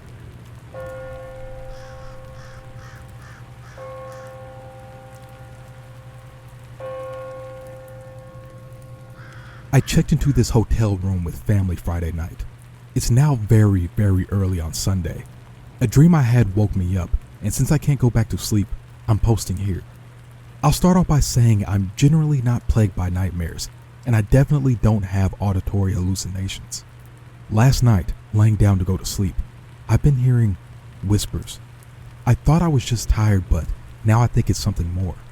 Yesterday, my mom said I was crying out in my sleep. I was having nightmares that night. About half an hour ago, I woke up sobbing, soaked in my own tears. I had just witnessed my daughter's death and attended her funeral in extreme detail. For reference, I do have a daughter. She's 1.5 and asleep next to me. In my dream, she was murdered by a bomb of some sort that hurt others, but she was first impact. And if that wasn't heartbreaking enough, at her funeral, she was just walking around like normal. The funeral itself was weird, as there wasn't many people, and I know for a fact a lot would come to my daughters. She was holding the hand of someone, but when she noticed me, she smiled and ran over. I picked her up and smelled the top of her head, as I often did in real life, and was heartbroken to realize she now smelled like embalming fluid. So I took a picture with her to capture one last memory. When I looked at it, I realized I was sitting alone. All that combined really solidified that she was really gone. It's hard to describe the feelings of hopelessness, despair, and gut-wrenching profound sadness that are still lingering. I just want to say I am so sorry if you've ever lost a child. I can't imagine your pain, and I'm sending you all the love. I texted my friend about it, and she definitely believes it's haunted. That thought hadn't even crossed my mind until she mentioned it.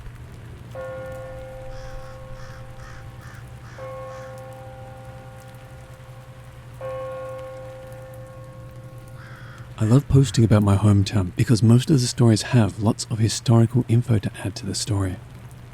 Having tons of info about these places that aligns with actual documented events makes things more interesting in my opinion. Here, there are a few nameless ghosts with no backstory or origin. After I posted my last story about my lovely town of Santa Fe, in the comments I had someone bring up another place on my list, so I decided that it'd be the next story I'd tell you guys. This is a very sad, tragic story, and also happens to be one of my personal favorites. La Posada is a very beautiful and very old resort and spa. They offer lots of services for the folks who might be a little heavier in the pockets. There's one, however, who stays here without paying a cent. I mean, she is the lady of the house after all. Abraham Stab was an ambitious young man from Germany. His brother, Zadok, and himself decided to come to Santa Fe, New Mexico to start a trading business in 1854. They were successful in their endeavors and accumulated a large fortune. About 10 years later, in 1865, Abraham returned to Germany for one thing. Julia Schuster was a young, beautiful and refined German girl, and she was to be Abraham's bride. They were married in Germany. After celebrating their nuptials and getting some affairs in order, they traveled back to Santa Fe, so Abraham could not only continue his business, but so they could start their new, luxurious life. When arriving, Abraham showed his love for his young bride by building her a grand French Second Empire mansion beyond her wildest dreams. It was one of the biggest homes in Santa Fe at the time, and they spent no time at all filling it with children and guests, as Julia rapidly became a prominent socialite and a mother of 7. Their stature made them well-respected people in society and led to Abraham becoming the first president of the Chamber of Commerce. If the story ended here, it would be a happily ever after story. However, the Stabs' good fortune and happy life would shatter. Although it might not have been as happy-go-lucky as it seemed, behind their huge parties and well-respected image is rumored to be abuse and neglect. Some say Abraham wasn't a very good husband, like many men of the time. To them, a woman was property, and striking their wives wasn't something they hesitated to do. Not long after Julia had her 8th child, the infant died. Julia became extremely depressed, and the depression only worsened when she suffered from several miscarriages. It's said her hair rapidly and prematurely turned white, and her mind was slipping fast. She apparently retired to her boudoir for the remainder of her short life and completely lost her mind. In 1896, at the age of 52, Julia couldn't take her suffering anymore and took her own life. Years later, in 1913, Abraham died as well. The Staub mansion continued to be filled with guests as they built around the mansion and turned the entire estate into what was and still is La Posada Resort and Spa. Booked to full capacity year-round as one of the most popular places to stay in town, its history hasn't affected the flow of people staying there. I mean, Julia doesn't run guests off. However, it's said she sometimes runs off employees. I know several people who have in fact worked at the La Posada, my father being one of them, and they've all told me the same story. When being hired in any position at the La Posada, your training manager gives you a rose. They proceed to take you up to the second floor of the main house, the Staub mansion itself, to Julia's boudoir. There you are to leave the rose on her windowsill and introduce yourself to Julia. It's said that if this is not done, she will make you quit in one way or another, taking the lack of introduction and gift as a sign of disrespect. Yes, the manager can hire you, but Julia is the one who really decides if you stay. Of course, the help must show the lady of the house the utmost respect. That hasn't changed since Julia was alive. My dad was hired as a server in the restaurant many years ago. He had a couple of strange things happen when he worked there. One night the bar was buzzing with the sound of patrons drinking, dining and being social. There was a man sitting at the bar who was acting belligerent. The bartender was a woman who worked there for some time, and I imagine Julia took a liking to her, maybe was even protective of her. The man was being very disrespectful to her bartender, when, all of a sudden, his glass flew off the bar behind him. Many people witnessed the glass of something or another be thrown, all of them in shock. Another time my dad was working the late shift. He was doing his side work and getting his area ready for tomorrow. The bar was empty as it was closing time. When he saw her, she was standing on the stairs in her red dress. The red dress is what she's usually seen wearing. Just standing there, looking over the railing. And as quickly as she appeared, she was gone. I'm sure to this day people hear her singing lullabies to her lost child, or see her walking the corridors of her beloved home. And perhaps she's still putting people who deserve it in their place. So, if you come to Santa Fe and decide to stay at the resort and get a massage, be respectful and keep your eyes out for the red dress.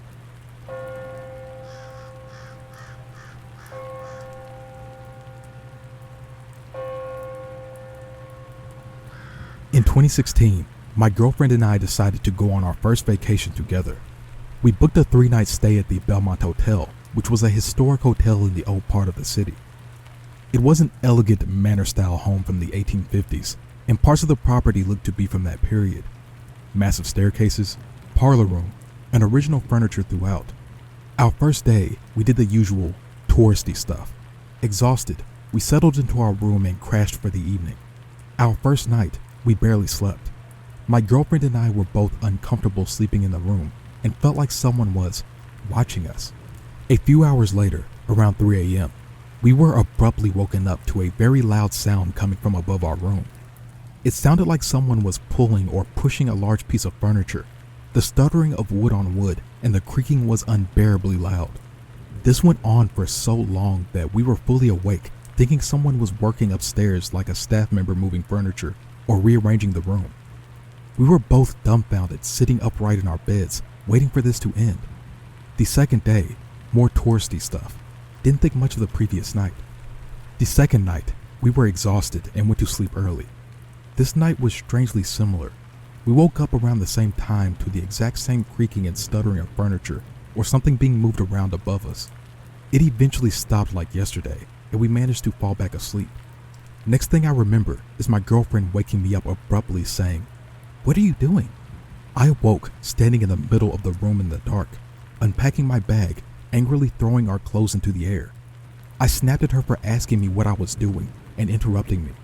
I was frustrated and agitated on waking. Suddenly, I vaguely remember what I was doing, almost like a dream on waking, and you try to hang on to your dream. I sat on the bed and explained that I was looking for a key in the room, and remembered wandering around the room, desperately searching the walls, floors, and furniture with my hands in the dark. I was getting more disturbed the more I explained this to my girlfriend. The idea I was alone in this dark hotel room doing this really frightened me because I had no control. Needless to say, we decided to call it early, head home, and end our vacation. We drove the full 4-hour drive home that night in pitch darkness and fog. I called the hotel that morning to check out early. Speaking with the front desk, I mentioned the loud noises coming from above our room. She replied, "There is no room above yours. It's an attic space and no staff would be there at that time." I mentioned that it sounded like someone was dragging furniture on hardwood.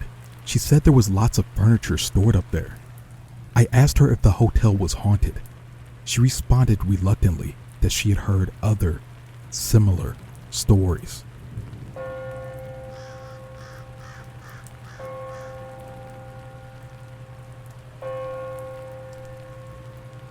This happened about 9 or 10 years ago, and it's something I've never figured out, and maybe something I'll never figure out, but it's stuck with me all this time. Let me preface this by saying I get sleep paralysis. I've had more instances of sleep paralysis than I can count, but I'll say an average of 4 times a year for the past 30 years. Some years it's more often, some years it's less, but by the time this experience occurred, I was well versed enough to be able to identify when it's happening, and to be able to pull myself out of it. Generally, when I get sleep paralysis, I can hear everything around me, but I can't move or make a noise. I've never seen the old hag, and only once have I seen the man in the wide-brimmed hat. He had red eyes when I saw him. And yes, he was pushing down on my chest. Not cool, not fun. Never want that to happen again. But I also knew he wasn't real as it was happening. So 1% of the time I've had visual hallucinations. Normally, it's just that I can't move or speak and can hear everything around me and somehow see the room even though my eyes are shut. But this doesn't fit the mold of sleep paralysis. At least, not in any way I've ever experienced it. That's why it bothered me so much then, and it still bothers me now. My son was young at the time, 5 or 6. My then husband, now ex, and I drove to visit my grandmother for Christmas. She lives about 100 miles away from me.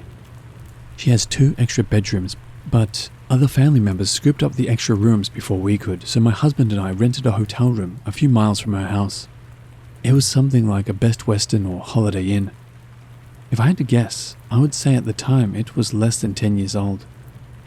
We checked into our hotel room quickly, dropped our stuff off and went straight to my grandmother's house. We had Christmas dinner with the family. I don't think I had any alcohol at all. If I did, maybe a glass of wine, but that's it.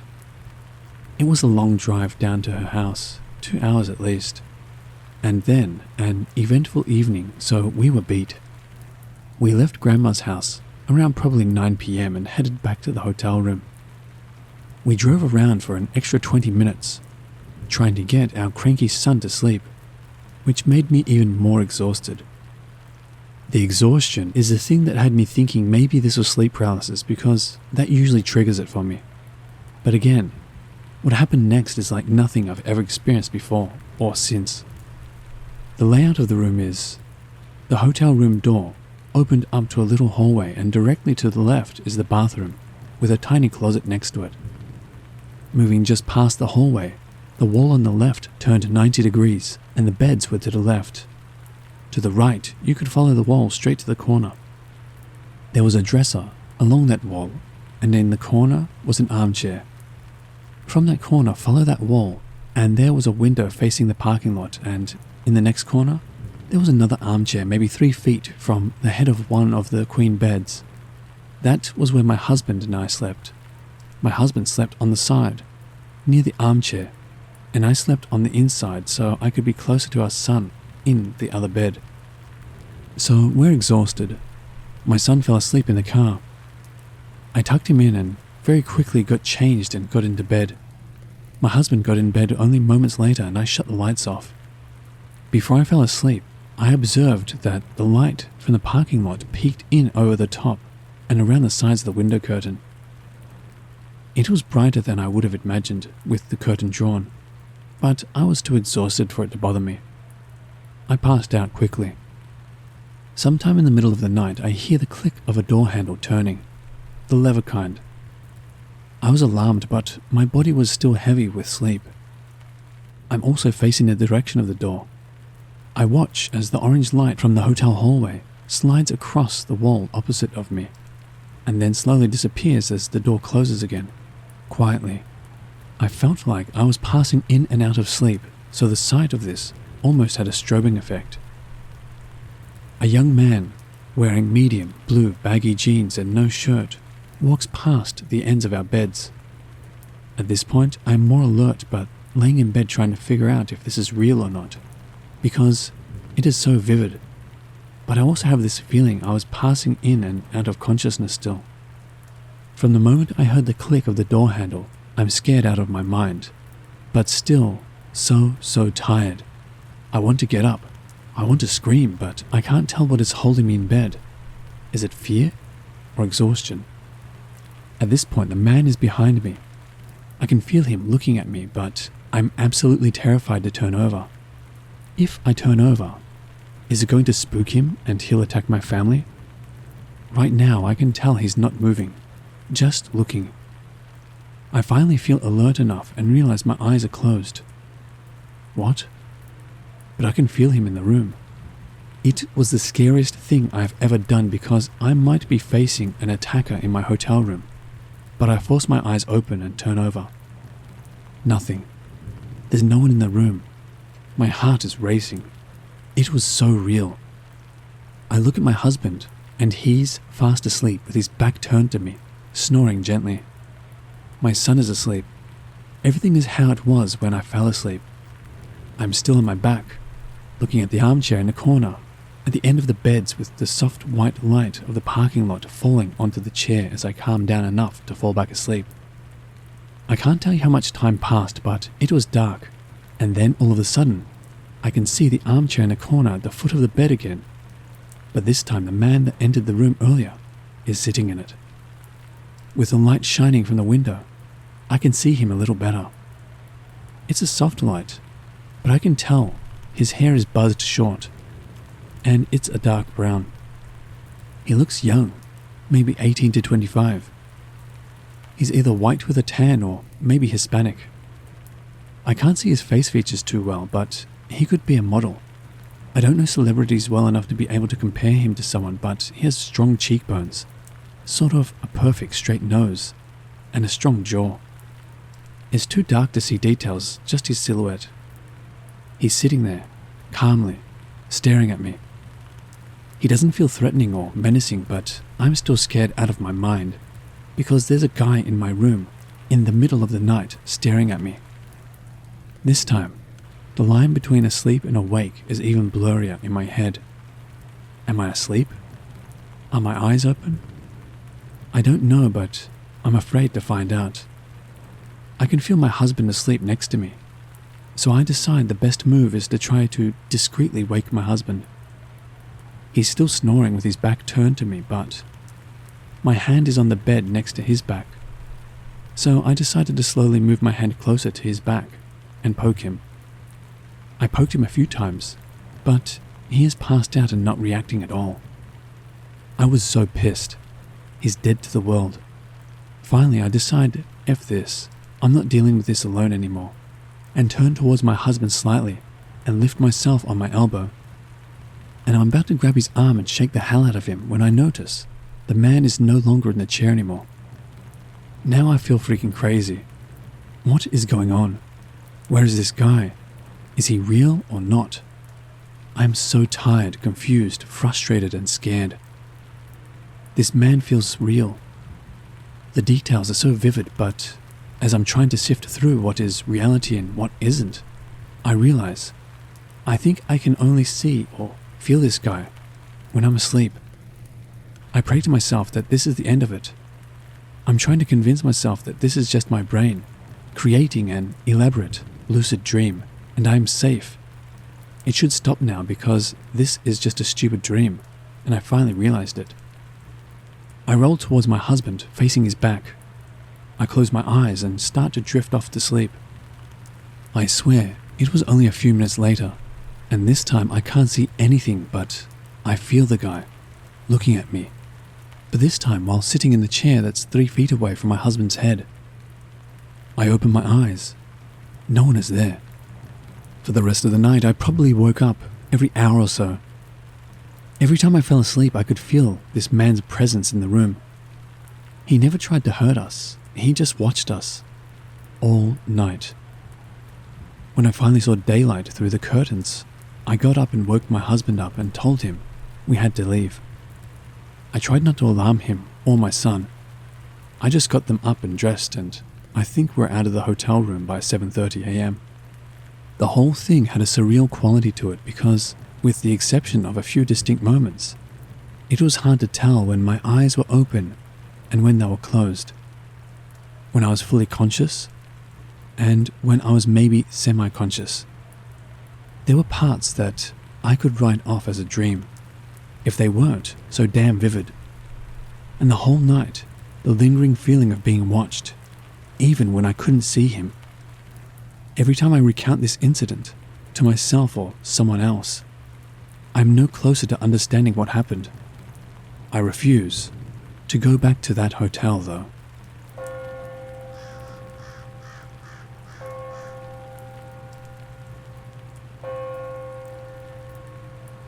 The Drury Inn is a fairly new hotel in the downtown area of Santa Fe, New Mexico.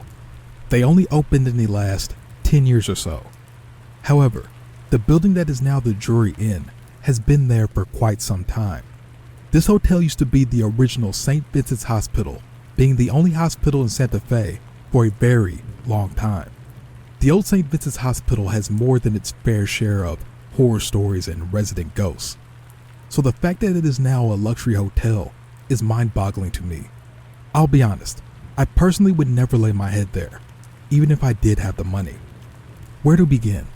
I guess I'll tell the more mild of the two most well-known events at the hospital. During a late winter night, a young and fairly new nurse was working in the 3rd floor nurse station. Going about her duties, she heard a child's crying coming from down the hall from where she was. She walked the hall till she was standing in front of room 311. This is where the crying was coming from. When she opened the door to see, the crying stopped. No one was set up in this room at the time, so of course she was very confused.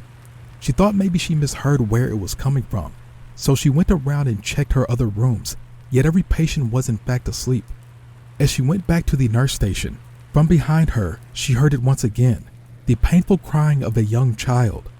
She swiftly walked back to room 311. When she got to the door, she flung it open and flipped on the lights, but of course the crying stopped once more. She even went as far as to check under the bed, but yet again, nothing. Trying to calm herself, she went to the nurse's station to sit down. For a little while, it was silent until the crying began again. Imagine how she felt, being a nurse, a person who genuinely wants to help people, and hearing a helpless baby crying in pain, yet you cannot help. So again, she walked to 311, and yet again, the crying stopped as soon as she opened the door. The next night, she came in to work her shift and caught a couple of nurses before they left.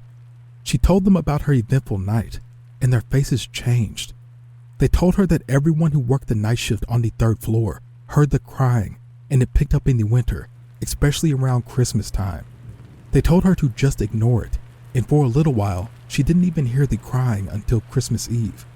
She knew from the beginning that it was a baby, as she had worked with babies in the hospital before, and to her, the cry a baby makes when it is in pain was unlike anything else, and unfortunately was burnt into her memory. So for a while, she listened to the crying, and that's when the cry turned into the sound of a baby gasping for air. It was a sound she also knew. The sound was of a baby taking its last breaths. A week later, she mentioned the event to some coworkers as they had dinner. One of the other nurses at the table told her she had been on duty on the 3rd floor on Christmas Eve a few years prior.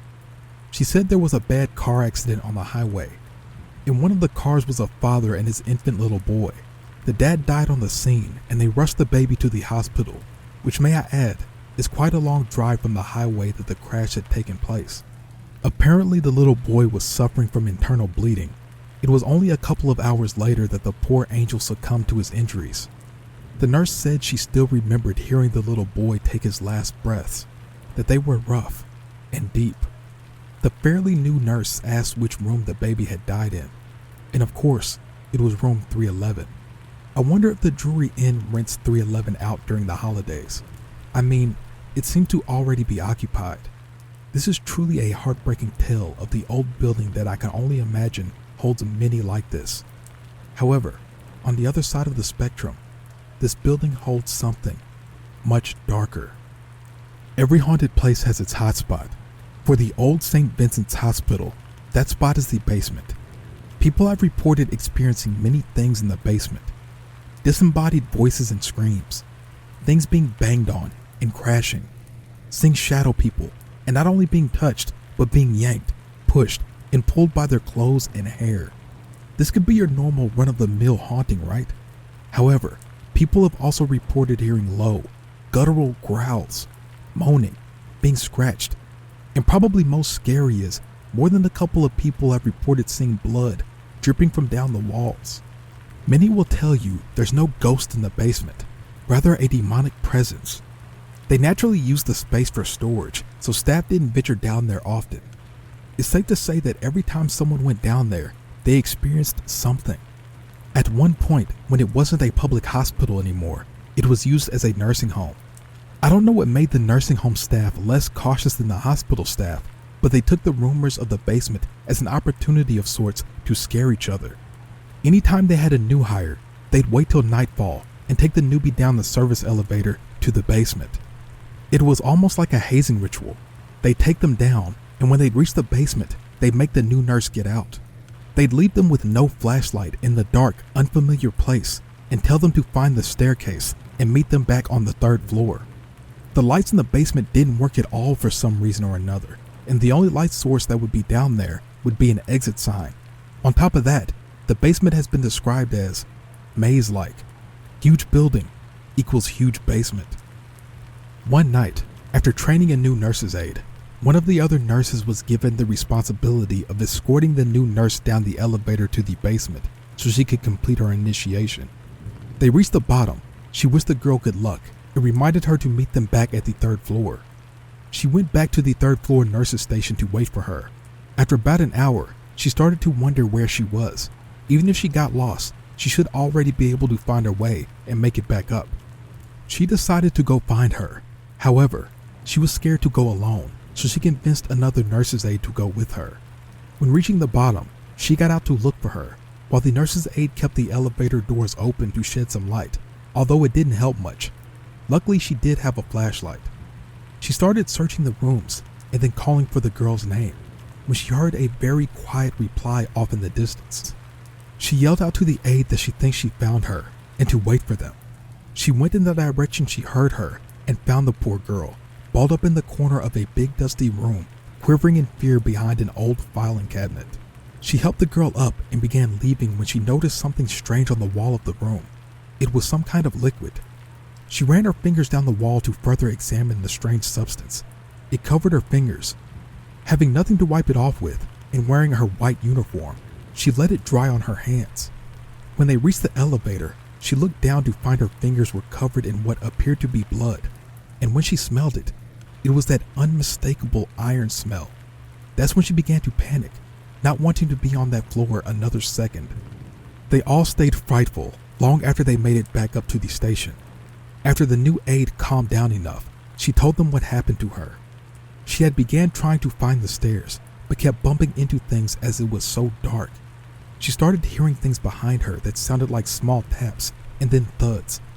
That's when she heard the growls coming from seemingly right behind her head. She took off running until she landed in her little spot where they found her. Later that night, the maintenance man overheard them talking about the experience and chimed in. Apparently he had been the maintenance man there for a while, even back when it was still a hospital. He said that the hospital staff used to use the furnace in the basement to cremate organs removed in surgeries, and even amputated limbs. I believe that all the energy the staff put into being scared of the basement only intensified the activity down there. Supposedly after this happened, the nursing home staff never carried out another initiation. Not too long after the nursing home shut down and the building was left vacant for some time. In my teens, it was covered in graffiti and had many busted out windows. It was well known among my age group that the teens would break into the building to party, explore, and probably see if they experienced anything paranormal. A couple of times my friends and I would sit outside the building on the steps and attempt to hold spirit box sessions, and we'd capture words like hospital, dead, pain, meds, and help. A couple times I swear I had seen figures in the windows next to the huge double door entrance. Now do you understand how crazy it is to me that this is the very building that is now a luxury hotel? And also why I was not surprised reading the article in the paper that detailed a family staying there and being messed with all night long by an unseen force? Maybe if they'd done some research. But then again, I look at the building now and there's honestly no resemblance to the once booming hospital, and a simple Google search on its current name won't spark much suspicion. Only when digging deeper with the original name when you uncover the past. Luckily you guys have me, so you won't have any surprises if you decide to book a room there. So if you decide to blow the bank and stay in a luxury hotel in Santa Fe, New Mexico, make sure your room isn't on the 3rd floor and stay far away from the basement. Unless that's the kind of thing you're looking for.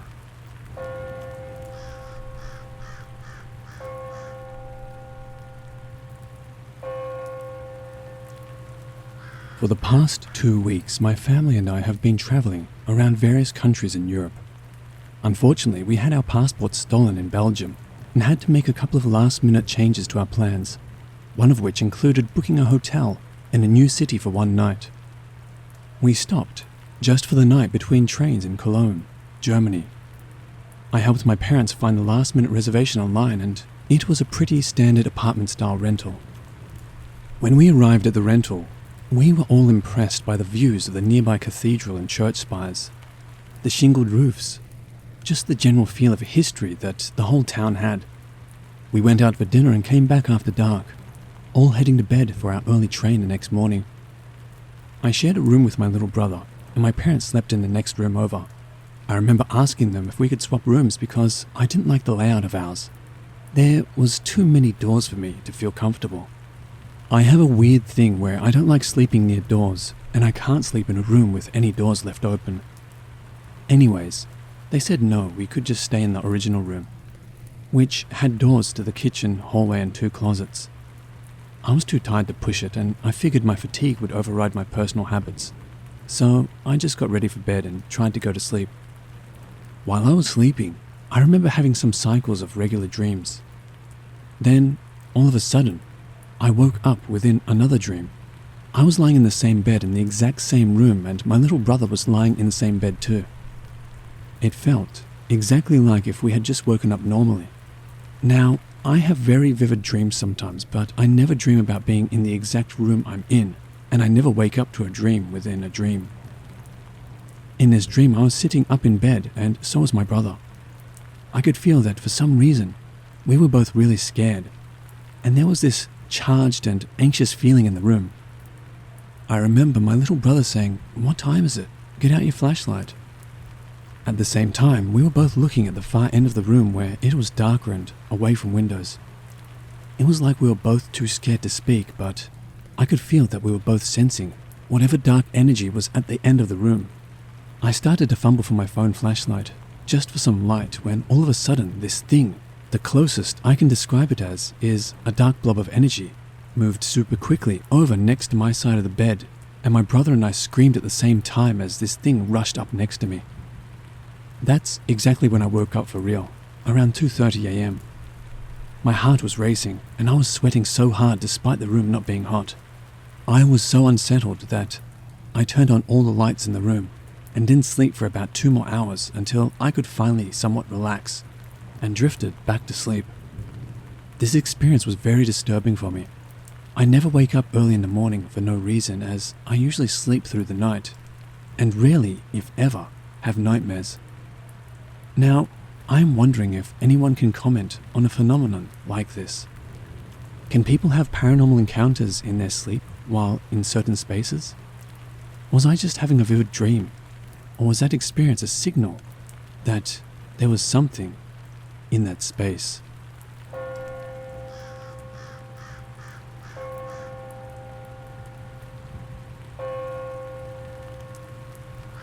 I'm a decent-sized guy at 6'1", but a bit overweight. I'm around 270 to 280 pounds. My BMI is 22%. I'm just big. When I was growing up, I lived in Wyoming, in the Wind River mountain range. My dad was a very old-fashioned guy and raised me to hunt, fish, and camp. I didn't have a lot of friends, so I would camp alone a lot. I used to like going to the other side of Burnt Lake. Not a lot of people go there. The water is foul, and so it's very rarely visited. When I would cross the lake to the north side, I'd find stone walls of stacked stones, 4 or 5 feet tall randomly.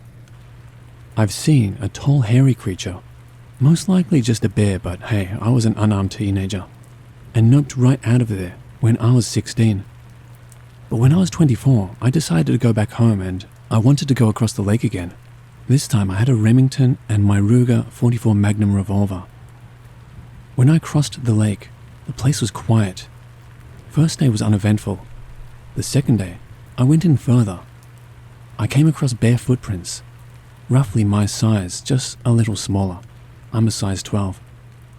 I started to feel uncomfortable, like I was getting stared at. So I start heading back, hearing chirps, whistles, and knocking. I'm not seeing anything. I'm packing my shit, and there's more noises getting closer. And I'm still looking, not seeing anything. I'm searching all over the ground level. I finally have everything, and these noises are all around me. I get to the beach, load the canoe, and get out on the water. I look back and there's something in the trees. These were quakies, so not very strong. So whatever these were had to have weighed around 100 pounds. I saw 3 in the tree line. I've since left Wyoming and moved to Alaska.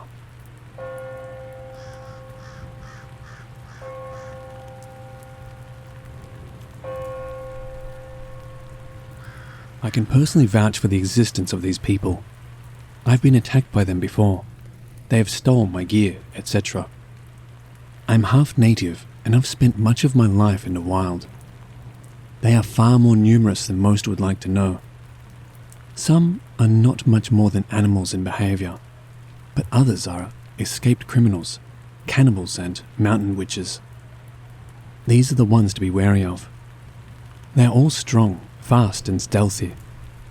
Our tribe have ways of safeguarding ourselves against them, but we keep our eyes open and our weapons close when in the woods. On the one occasion I mentioned, I had walked out into the Franklin Forest area in southeast Tennessee. I planned to spend a fortnight or so tracking game. It was about mid-bow season, so I didn't have a rifle with me, but I did have my bow, knife, tomahawk, and my camp gear. I hiked into the mountains about 3 days without much bother. Thought it was strange that I wasn't seeing much at all as far as game goes. It had been raining for 2 days though, sleet mainly, so I thought maybe they weren't moving much. But I wonder if maybe it was because they knew something I didn't. Either way, on that second night, I had found an overhanging rock jutting out of the mountainside to make camp. I dropped off my extra gear, went to gather some dry kindling to build a fire and get myself dry. When I got back to camp though, I noticed that my rucksack wasn't sitting quite the same as I thought I had left it. Again, like the lack of game, I just blew it off and rationalized it. That was until I started to go through my bag. The food I had brought with me was gone, as well as a pair of socks and some other items. Understand at this point, I have a hunch of what I was dealing with. Normally I would have beat feet, but it was already getting dark and you can't navigate these steep mountains in the dark like that without possibly getting hurt. Besides, I figured they had what they wanted, and I could just hike out in the morning. So, rather begrudgingly, I settled in and tried to rest up for the long hike back At about 3 a.m. though, I was startled awake by a noise at what seemed to be my 1 o'clock. I set up to listen, but the ground being wet and my fire being low, it didn't do me much good. A little spooked, I decided I had better stoke the fire and get my bearings. I grabbed my flashlight and clicked it on. As soon as the beam lit up the night, I immediately noticed a gangly little fellow dressed in a hodgepodge of animal furs directly in front of me. Though as soon as we locked eyes, he bolted, faster than one would have thought a man could run in the dark. Knowing what had happened earlier, I slept with my tomahawk in my hand, so I was already prepared just in case. Luckily this time, it was just one of them. Not sure why he didn't attack me other than he intended to get me in my sleep, and taking a 6 foot 1 inch, 190-pound guy who was alert, armed and irritated was a bit more than he wanted to tangle with on his own. Needless to say though, at this point I did pack up and start my hike out before he brought reinforcements. I walked 2 days without stopping for more than 20 minutes or so to rest, looking over my shoulder the whole time. They don't like letting people who see them get away. Like I said before, many of them are less feral and more so criminals and cultists, trying to stay hidden. More people need to know what is out here. Maybe less people will come up missing if they hear. Never go out unprepared. Out there, nobody is going to hear you scream.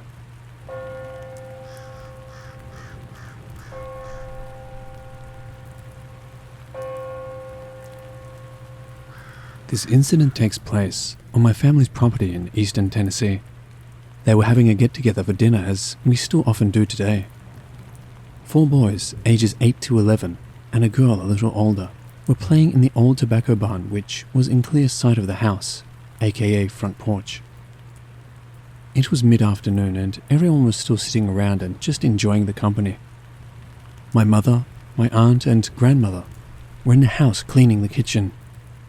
They hear a commotion outside and rush to the front porch where 20+ family members were standing around. As they are struggling to figure out what is going on, one noticed a tall, hairy man walking through the cattle field adjacent to the barn. The 4 kids are screaming and running down the hill from the barn towards the house. They all make it there safely as everyone turns to just watch this man or creature walk out of sight. The kids said they were in a loft which is about 7 feet off the ground when one of the boys seen a hairy hand gripping through the barn slats from the backside of the barn. He then looks over and sees another one and screams. They all panicked and got out of the barn. The girl got the best up-close look at this thing and she said it was clinging to the backside of the barn as the boys jumped from the loft. The barn, still standing today, had 1 inch or so gaps between the wood timbers to save lumber and promote airflow. She remembers that when her brother screamed, she was not in the loft but immediately turned and looked to the back of the barn and clearly seen a hairy waist and 2 legs a few feet off the ground. Its knees were about eye level. None of the boys or her got a good look at its face, but one boy, my uncle, says it had reddish eyes, as he had seen the eye peeping through the cracks before anything else. He is grown now, of course, and says it was watching them, and it still creeps him out to think about what its intentions were. I have also asked my mother many times what it was she's seen, and she always says, a tall, hairy man. Well, of course, I heard this story many times in my life. It was about 5 or 6 years ago I stumbled across the Dennis Martin case on the internet, and how that park isn't incredibly far from my grandparents' property, just 30 miles or so. My family, being religious and somewhat superstitious, claimed the happenings of that day being an omen of bad things to come, because 2 days after they all seen the creature, my mother's cousin had a baby who was stillborn. I begin to put 2 and 2 together and relate the Martins case and looked up the date of her baby's death, June 14th, 1969. I was awed. I'm not claiming this sighting is connected to the Dennis Martin case, but my family seen this thing just 3 days prior to Dennis going missing. The barn crawler, as I like to call it, was stalking and watching kids. I have no idea what the thing my family seen was trying to do, if anything. My family never heard of Sasquatch or Bigfoot, or even Dennis Martin. There was no internet and barely any news on the radio or television back in those days. I have many stories of these things, but this one was my first initial briefing on the thing my grandparents and family called the hermit.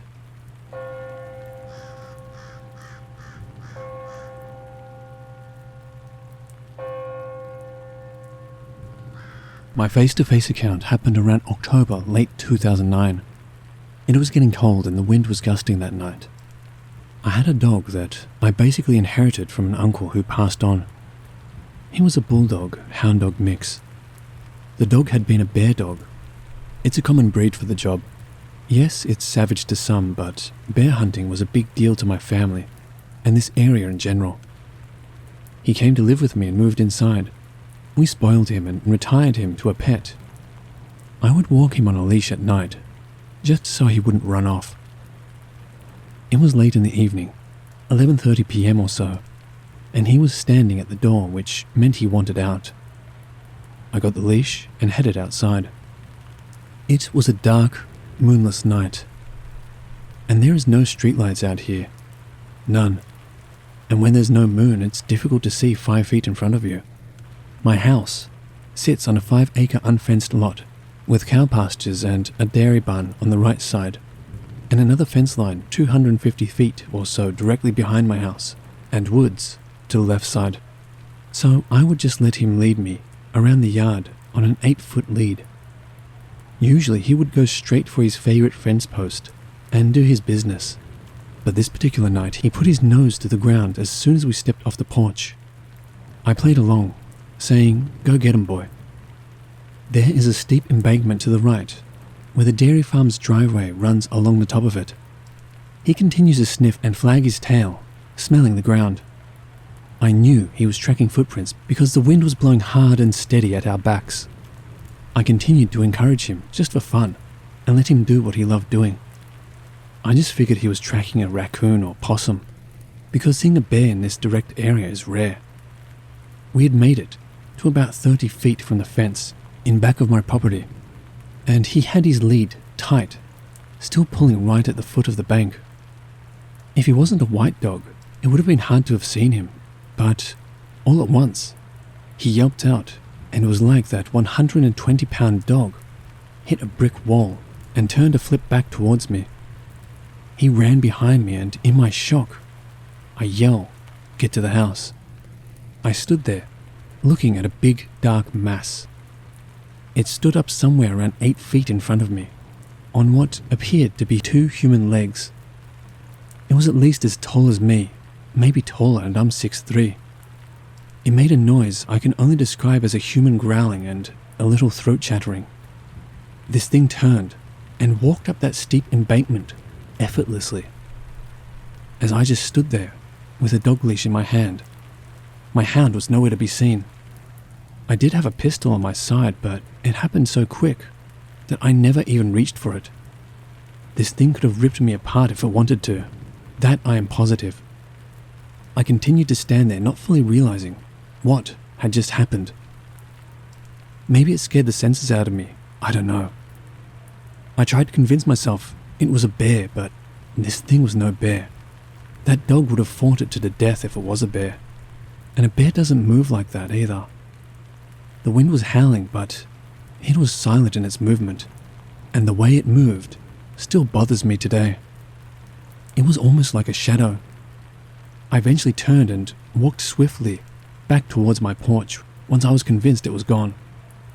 Once I got to the porch, I looked down and noticed the thick nylon dog collar had been broken. Whatever this thing was, it grabbed my dog by the collar and threw him, or shook him with enough force to break it. My dog was against the front door, and when I opened the door, I didn't have to invite him in. I checked him all over for injuries and only found a couple of scratches across the back of his neck. He was okay. The poor little guy was sadly covered in much larger scars from running bear than the scratches that thing left. I tried reasoning with myself to believe it was anything but one of the things, or thing, my family always called the hermits. But there is no explanation of anything else it could have been. It was so dark. I couldn't tell if it was hairy or sleek, but I'm positive. It was a tall, hairy man. Another, or perhaps the same one, my family had seen all those years ago.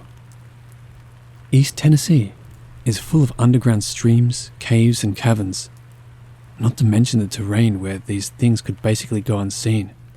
And that's another story. I do believe these things to be a feral human, or at least human hybrid.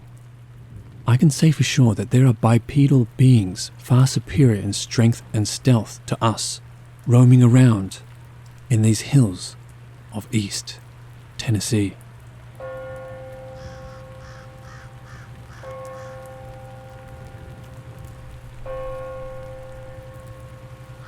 I've had many scares in the woods around my house, and this area in general. I was maybe 15.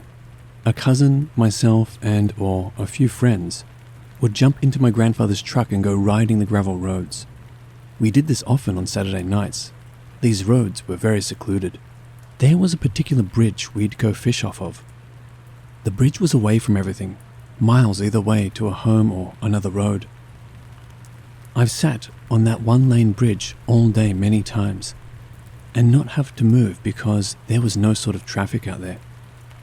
Matter of fact, I only remember passing tractors on those roads back then. Nothing but farms and woodland, and a few abandoned homes. One night, 4 of us decided to go for a ride back in those hollows and stop on the bridge to do some night fishing. We got to the bridge. Nothing was out of the ordinary on this late summer, early autumn night. We were being loud, I guess. Just laughing, pushing, and shoving, like boys do. When out of nowhere, my goofy old friend, who was the youngest of our group, was like, "Shh, I heard someone talking." I specifically remember saying it was the fish we'd caught begging us not to eat them. We went on a while longer, and he got spooked even more when he said he'd heard it again. He was like, "Let's get out of here. It sounds like strange people." We still heard nothing. We laughed, ignored him, and kept on fishing and swatting mosquitoes. He got all his gear put into the truck and just went and sat in the cab behind the wheel. He was going on and on, basically begging to leave, even threatened to leave us all standing there.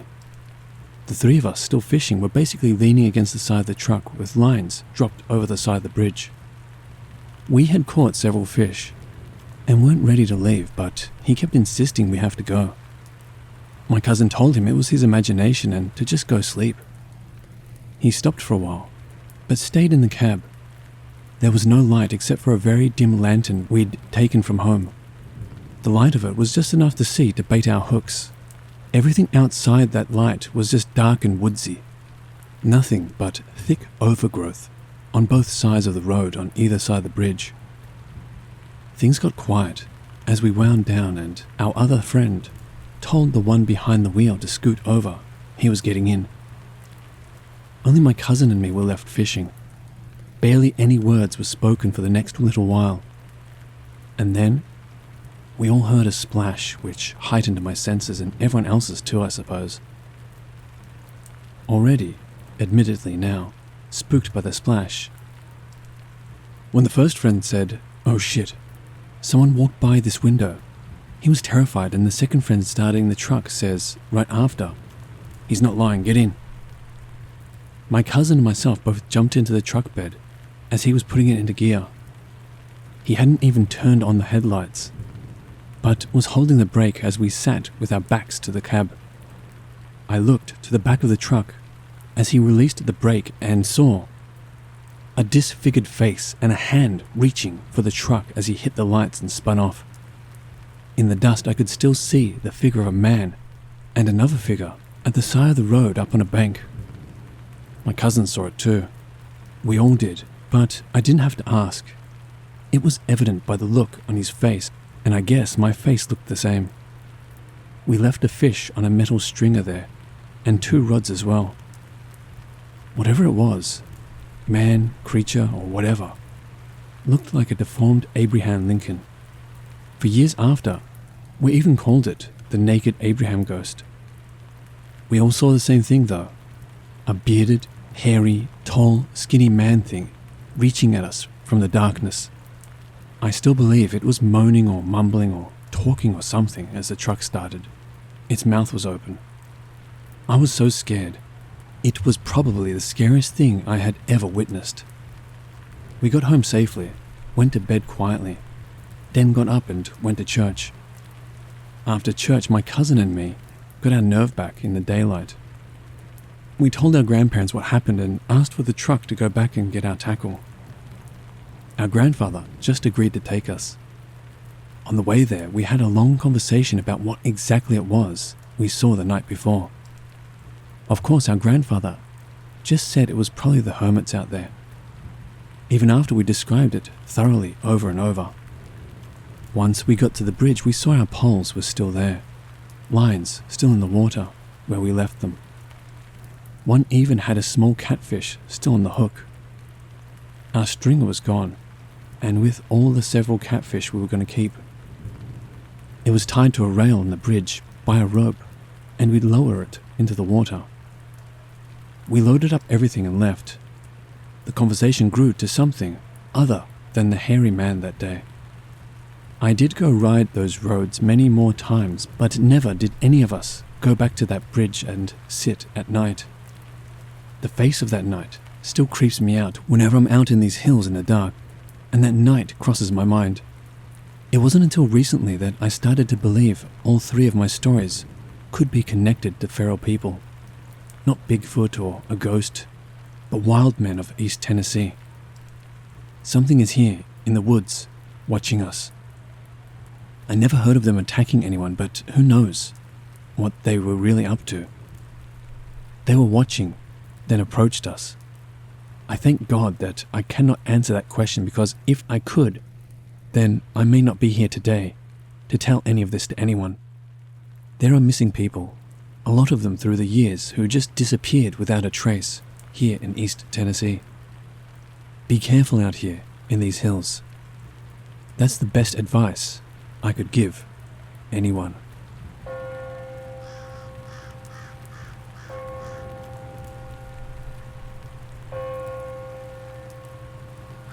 This is a fairly short story. I'm currently a 19-year-old female. When I was younger, my mum unwillingly gave me her old Ouija board, the one she used when she was a kid, so around sometime in the 80s. I started playing around with it when I was probably 11 or 12. Anyways, I'd always been fascinated with ghosts and spirits, anything to do with the paranormal. Although I didn't really know much about Ouija boards then, I also didn't know how to properly use one. So long story short, I think as a kid I might have let lots of spirits through or something, cause since then I've had lots of unexplainable experiences. There's always one that comes to mind. It was around the time I was about to move, because for some reason that increased the activity. My mum was out to get teriyaki for dinner, and I was watching television in the living room. It was around 6 p.m. in the evening. I was laying on the couch watching my favorite cartoon when I got this feeling of panic. I felt as if something was watching me. I even heard the floor creaking, like there was someone in the bathroom hallway. I remember turning down the TV and looking over at the other couch where my two dogs were momentarily sleeping, their ears slightly shifting around. I heard what I thought sounded like the closet doors slowly open, and all of a sudden, I heard a loud thump. My dogs woke up and frantically jumped off the couch and started barking. They started running for the front door like someone was there. I quickly sat up and turned around. I was expecting to be met with something or someone, and all I see is my Ouija board, laying right down beside the rug in the walkway of the living room, which is about 12 to 15 feet away from the closet by the bathroom. I remember picking up the board shortly after and putting it back in the closet. Overall, it was pretty scary and left me visibly shaken. After that experience, which I believe was in 2015 or 2016, I learned how to properly use a Ouija board.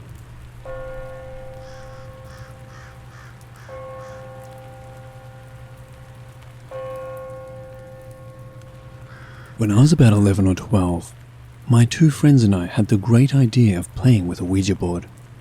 The rest of the night was a mess. Before I explain what happened, here's a little backstory on the board we used. The board belonged to the sister, Dee, of one of the friends involved in this story. While she and a friend were using it, the board was put away without saying goodbye first. Whatever was talking to them that day freaked Dee's friend out enough to pretty much throw the board back into the box and close it up. I did some reading, and apparently, ending a Ouija conversation without saying goodbye can result in something either latching onto you or the board itself. We were stupid enough to use the same board. My friend Eri was invited to spend the night at my house. Being the little badasses that we thought we were, we decided we'd play with the Ouija board. Our friend Ryan lived across the street from me, so we called him to join us. We started playing and asked if there was anyone with us, and if they wanted to tell us their name. The planchette spelled out A-N-D-R-E-E.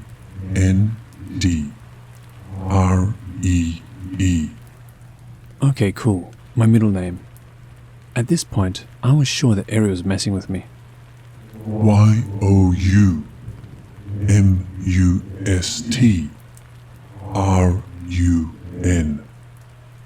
Just remembering and writing that gave me the chills. So obviously we're pretty much done with talking to spirits and say goodbye. We decided we'd go across the street back to Ryan's. At the time, the property behind his house was vacant, and a small chain link fence was the only thing keeping us from exploring. So we did. Eri's always had great intuition, and when she says we need to go, it's time to go. She started to feel uneasy being in the vacant backyard, and returned to the other side of the fence. I followed. There was a growing tension in that yard. Suddenly, we both get a feeling that something bad is going to happen. We start yelling for Ryan to come back over, but he thought we were freaking out over nothing. We finally convinced him to come back over, and started helping him over the fence to speed things up. We were chunky kids. Eri and I had a grip on either of his arms, when we suddenly felt a lot of resistance. Ryan's hood was being pulled back by something unseen, and he was audibly gasping for air. I don't know if one of us reached to grab his hood while the other pulled him over, but we managed to get him back onto his property, and he could finally breathe. He was disturbed and just wanted to go back in his house for the night.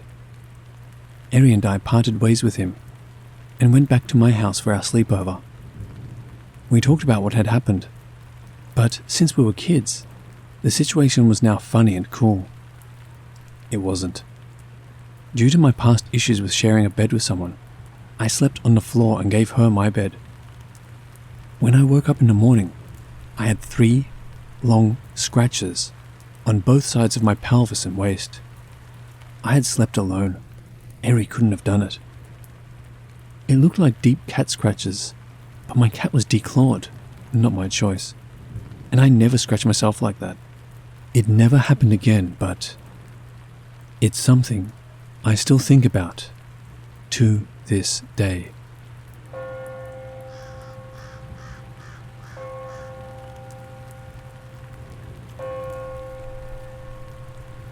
Please note before listening to this, we were completely irresponsible, and we know this.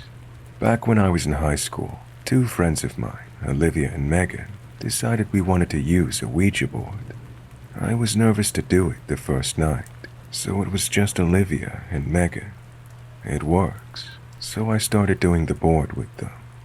We do this almost every single night, trying to talk to the same 2 entities we thought we were talking to. We'll call them Blue and Red. These 2 entities became attached to us. We know for sure there were 2 because of the physical energy you could sense from both.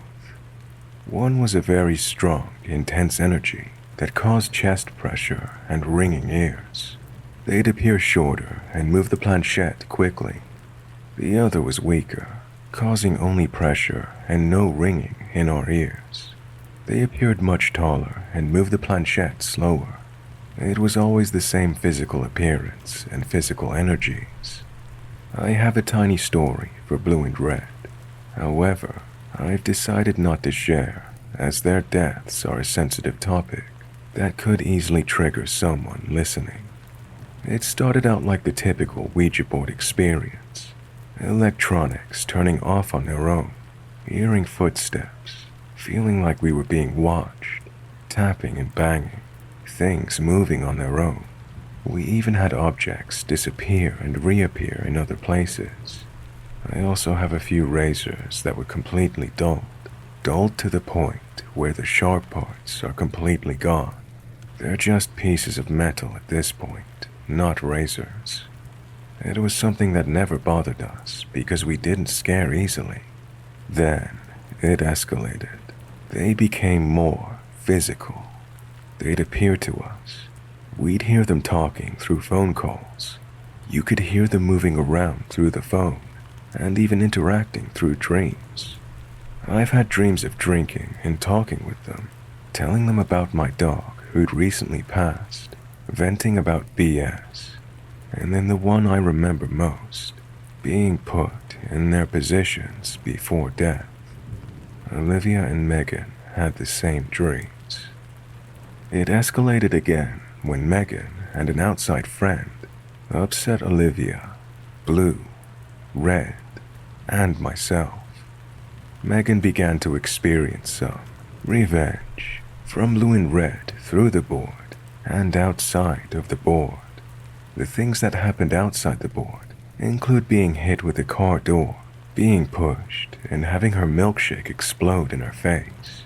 The board experience she and the outside friend had after upsetting everyone goes as follows, all in chronological order. Uncomfortable and inappropriate remarks, affecting the outside friend by bringing her to feel an overwhelming amount of anger where she threw the planchette across the room, saying really hateful things, and then having no memory of what she'd done. The board saying, "You're just like me." The outside friend says Blue's name, but the board spells out Red's name. Megan starts to feel an overwhelming amount of sadness. The board says, "You try to figure me out because you're scared," over and over again. By the time the sentence is finished, the outside friend is unknowingly saying, "I'm just like them," over and over again. The board says, "You're gonna break." The outside friend continues repeating that she's just like them, going in and out of awareness. I never heard about how they ended that session. We have since stopped doing the board, but they're both still here. I've seen them. Don't do Ouija boards, everyone.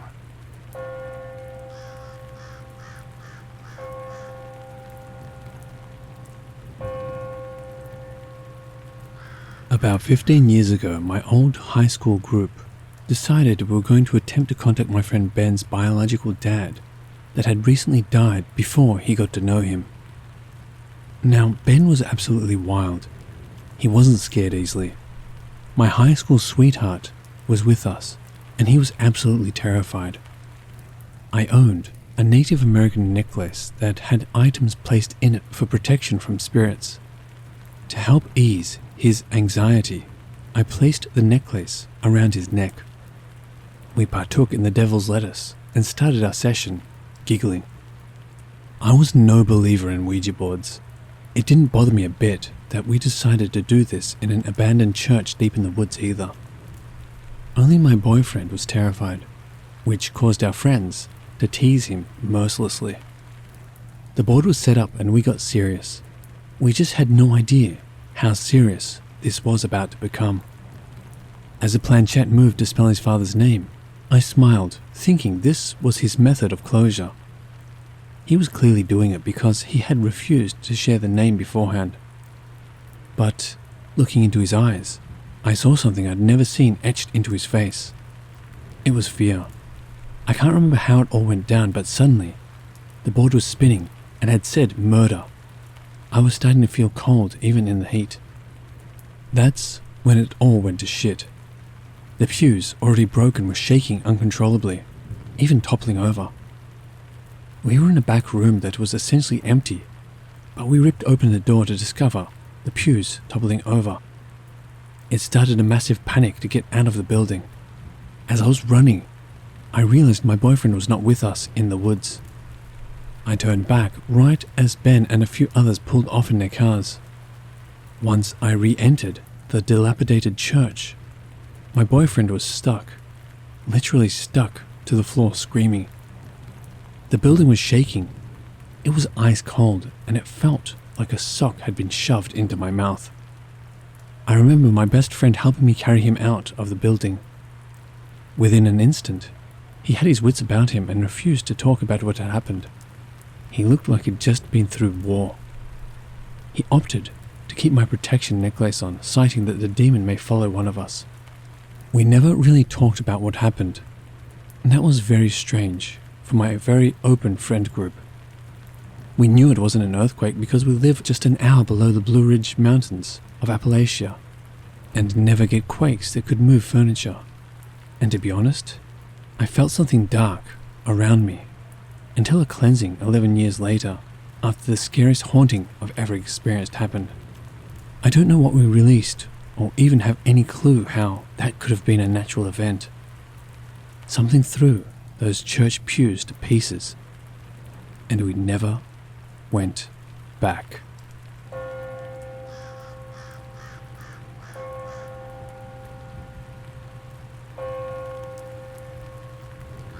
Twice in my life, I've used a Ouija board.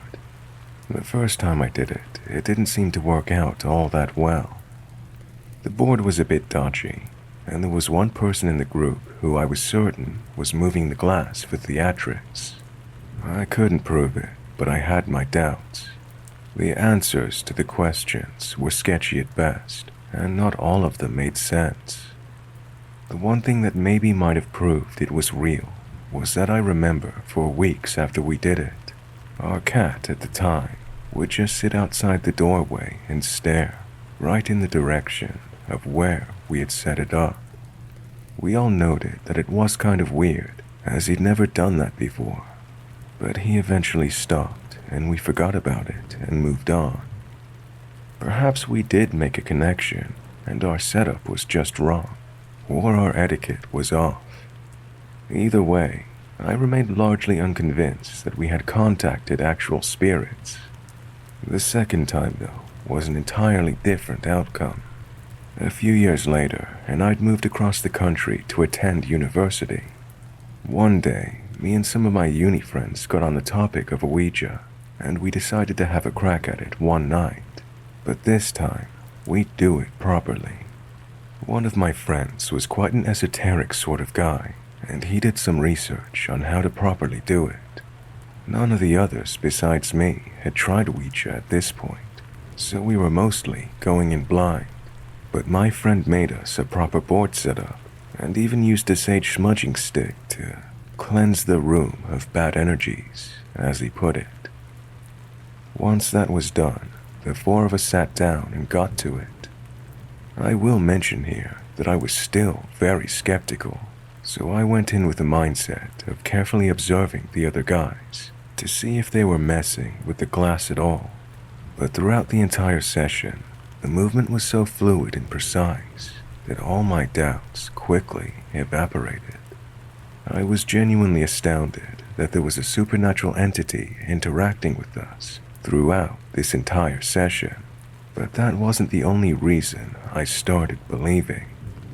The conversation we had with the spirit was so clear and yet so bizarre that I'll remember it forever. One thing my esoteric friend said was paramount to the experience was courtesy.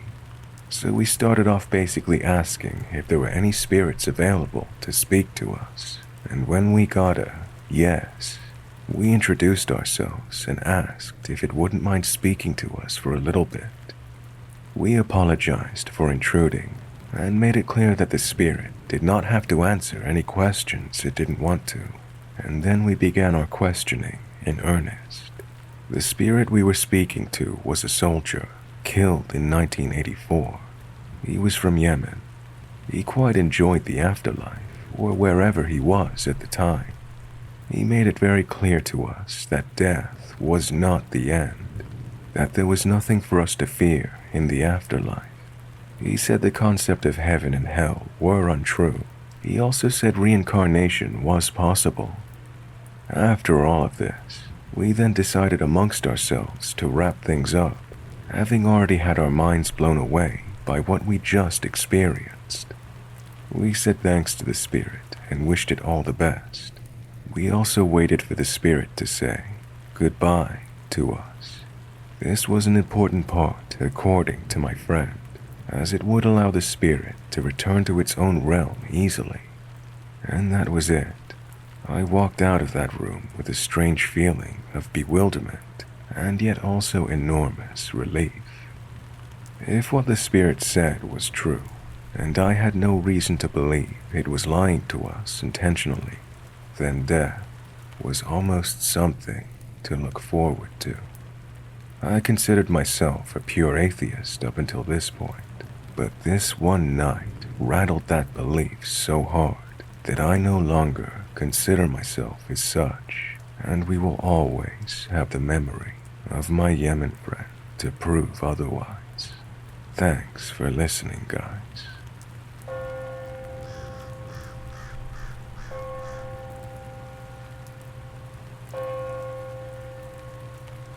This happened in January 2020.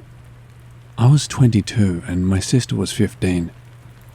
To make a very complicated long story short, we wanted to contact my ex-boyfriend.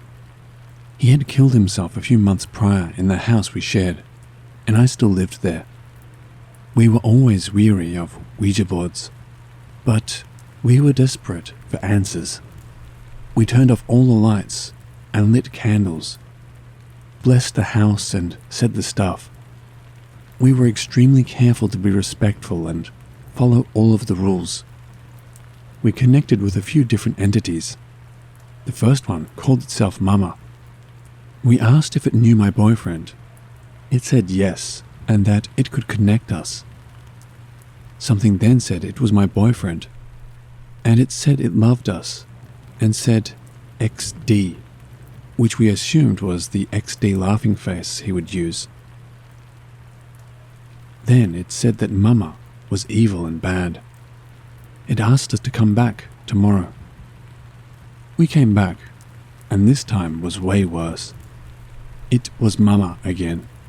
The planchette was going so fast, it was almost getting away from us. It seemed to really like my sister. It kept jumping off of the board towards her. It zoomed from M to A over and over. It tried to say it was my boyfriend again at one point, but it couldn't answer any questions about him or us. I tried to ask what our anniversary was, and it just guessed. And when I said it was wrong, it's like it got mad and started zooming from 0 to 9 really fast, like it was doing for the M and the A. It said it was behind us, and my dogs started going nuts. We said we were going to go, and it kept saying no, like it was mad and we weren't allowed to go. But we eventually got it to say goodbye, and we have never used it again. In fact, I left it there when I moved. Neither of us would ever fake that kind of thing. I've read that it can be subconscious, but I don't know. That shit was wild. We felt so sick and off after. She had bruises the next morning. We don't like to talk about it. It almost feels like it was a dream, but it wasn't. And the weirdest part is that when I think about it, I almost want to go back and do it again. And I don't know why, because it was terrifying.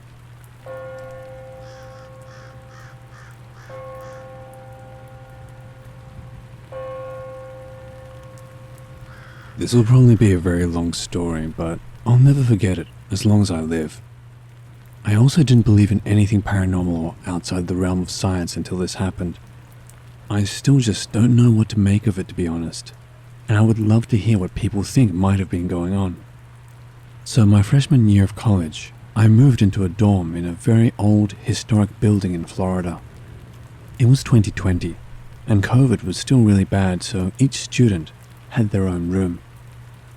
I quickly made friends with the girl who lived directly next door, Jane, and a girl on the third floor, Stacy. Only on the first or second night, we got talking about ghosts and other spiritual stuff, as we all realized we were very into the occult and whatnot. The third floor girl, Stacy, suggested that we make and play a Ouija board. I had tried one once before at sleepovers and it had never worked, but I was interested, and it was a super old building that was supposedly haunted, so we gave it a shot. We made the board out of cardboard, and that was the first of many nights of using this thing. It worked every single time without fail, no matter what combination of people had their hands on the planchette. We eventually got a store-bought board. No change occurred. We used this board probably every day. It became like an obsession. It's all we would talk about. I'm still not sure if it was because the thought of speaking to something otherworldly was exciting, or if something else was going on. I could tell so many little stories, but I'll try to sum up the important stuff.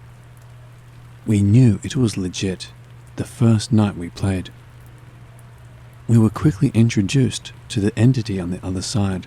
It went by shove most of the time, but occasionally by solo or SO.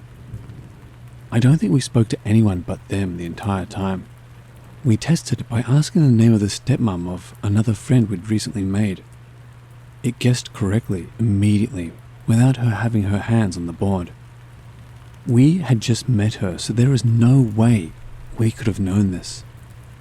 On the second or third night, we asked Shove to give us a sign that they were really there. We heard a noise at the closed door to my room and looked over to see a shadow outside of it, as if someone was standing right outside the door. We opened it, and of course, no one was there.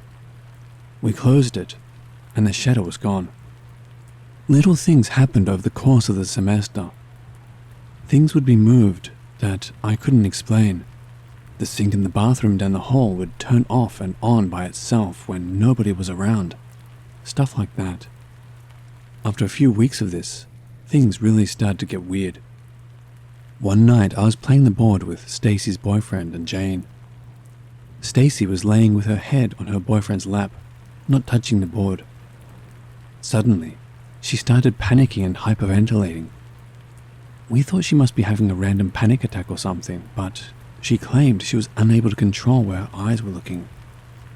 We went to take her out of the building because she was so freaked out, and in the lobby she swore she saw someone out of the corner of her eye, then saw that no one was actually there and bolted out of the front doors, terrified. Shove really seemed to turn on Stacy for whatever reason. On another night, not long after that one, the three of us original girls were playing the board, and Stacy told us her back was really hurting. She asked us to look and see if she had a really bad sunburn on her lower back. Strange, but that's where she said she felt it. There were a ton of fresh scratches on her lower back when we looked. This was scary because she was not leaning on anything and had both hands on the board. Around the time of these events, Stacy started to act really strange. For the first months I knew her, she was always very calm and down to earth. She began acting extremely short-tempered and possessive and jealous. Now, this is where I'm not sure what to think. Was it a mental health crisis? Or were our nightly activities causing side effects? I'm not sure I'll ever know. But I remember Stacy screaming at me and stomping up the stairs to her room and being so shocked. It was so out of character. During a fight with her boyfriend, she ripped her hair out and slammed her head on the floor. And then after a week or so, she was involuntarily institutionalized after telling her therapist that she was going to take her life. This was obviously very upsetting for Jane and me. And then Jane had begun having suicidal thoughts. I'm not sure if this started before or after Stacy left. And then one morning I woke up and checked my phone, and Jane had gone to the hospital earlier that morning because she woke up and couldn't breathe. It ended up being some tonsil issue, I believe, but the timing was weird. Both Jane and Stacy ended up dropping out of college for mental health reasons. I spent the rest of the semester and the one after in that room, and never had any serious issues. I had a roommate the second semester of that year, and she didn't have any issues either. I played the board every once in a while to show curious friends the ghost that lived in my room. Shove was always there, but did nothing more than respond on the board. I'm still very much in touch with Jane and Stacy. Stacy completely returned to her old self not long after dropping out. Whether this was due to the removal of stressful college work, or being away from that building for good. Was she possessed? Who was Shove? Was Shove even real? Or did we just make him up because we desperately wanted to believe something else was out there? I'll probably never get any answers, but I guess at least I have a good story to tell at parties.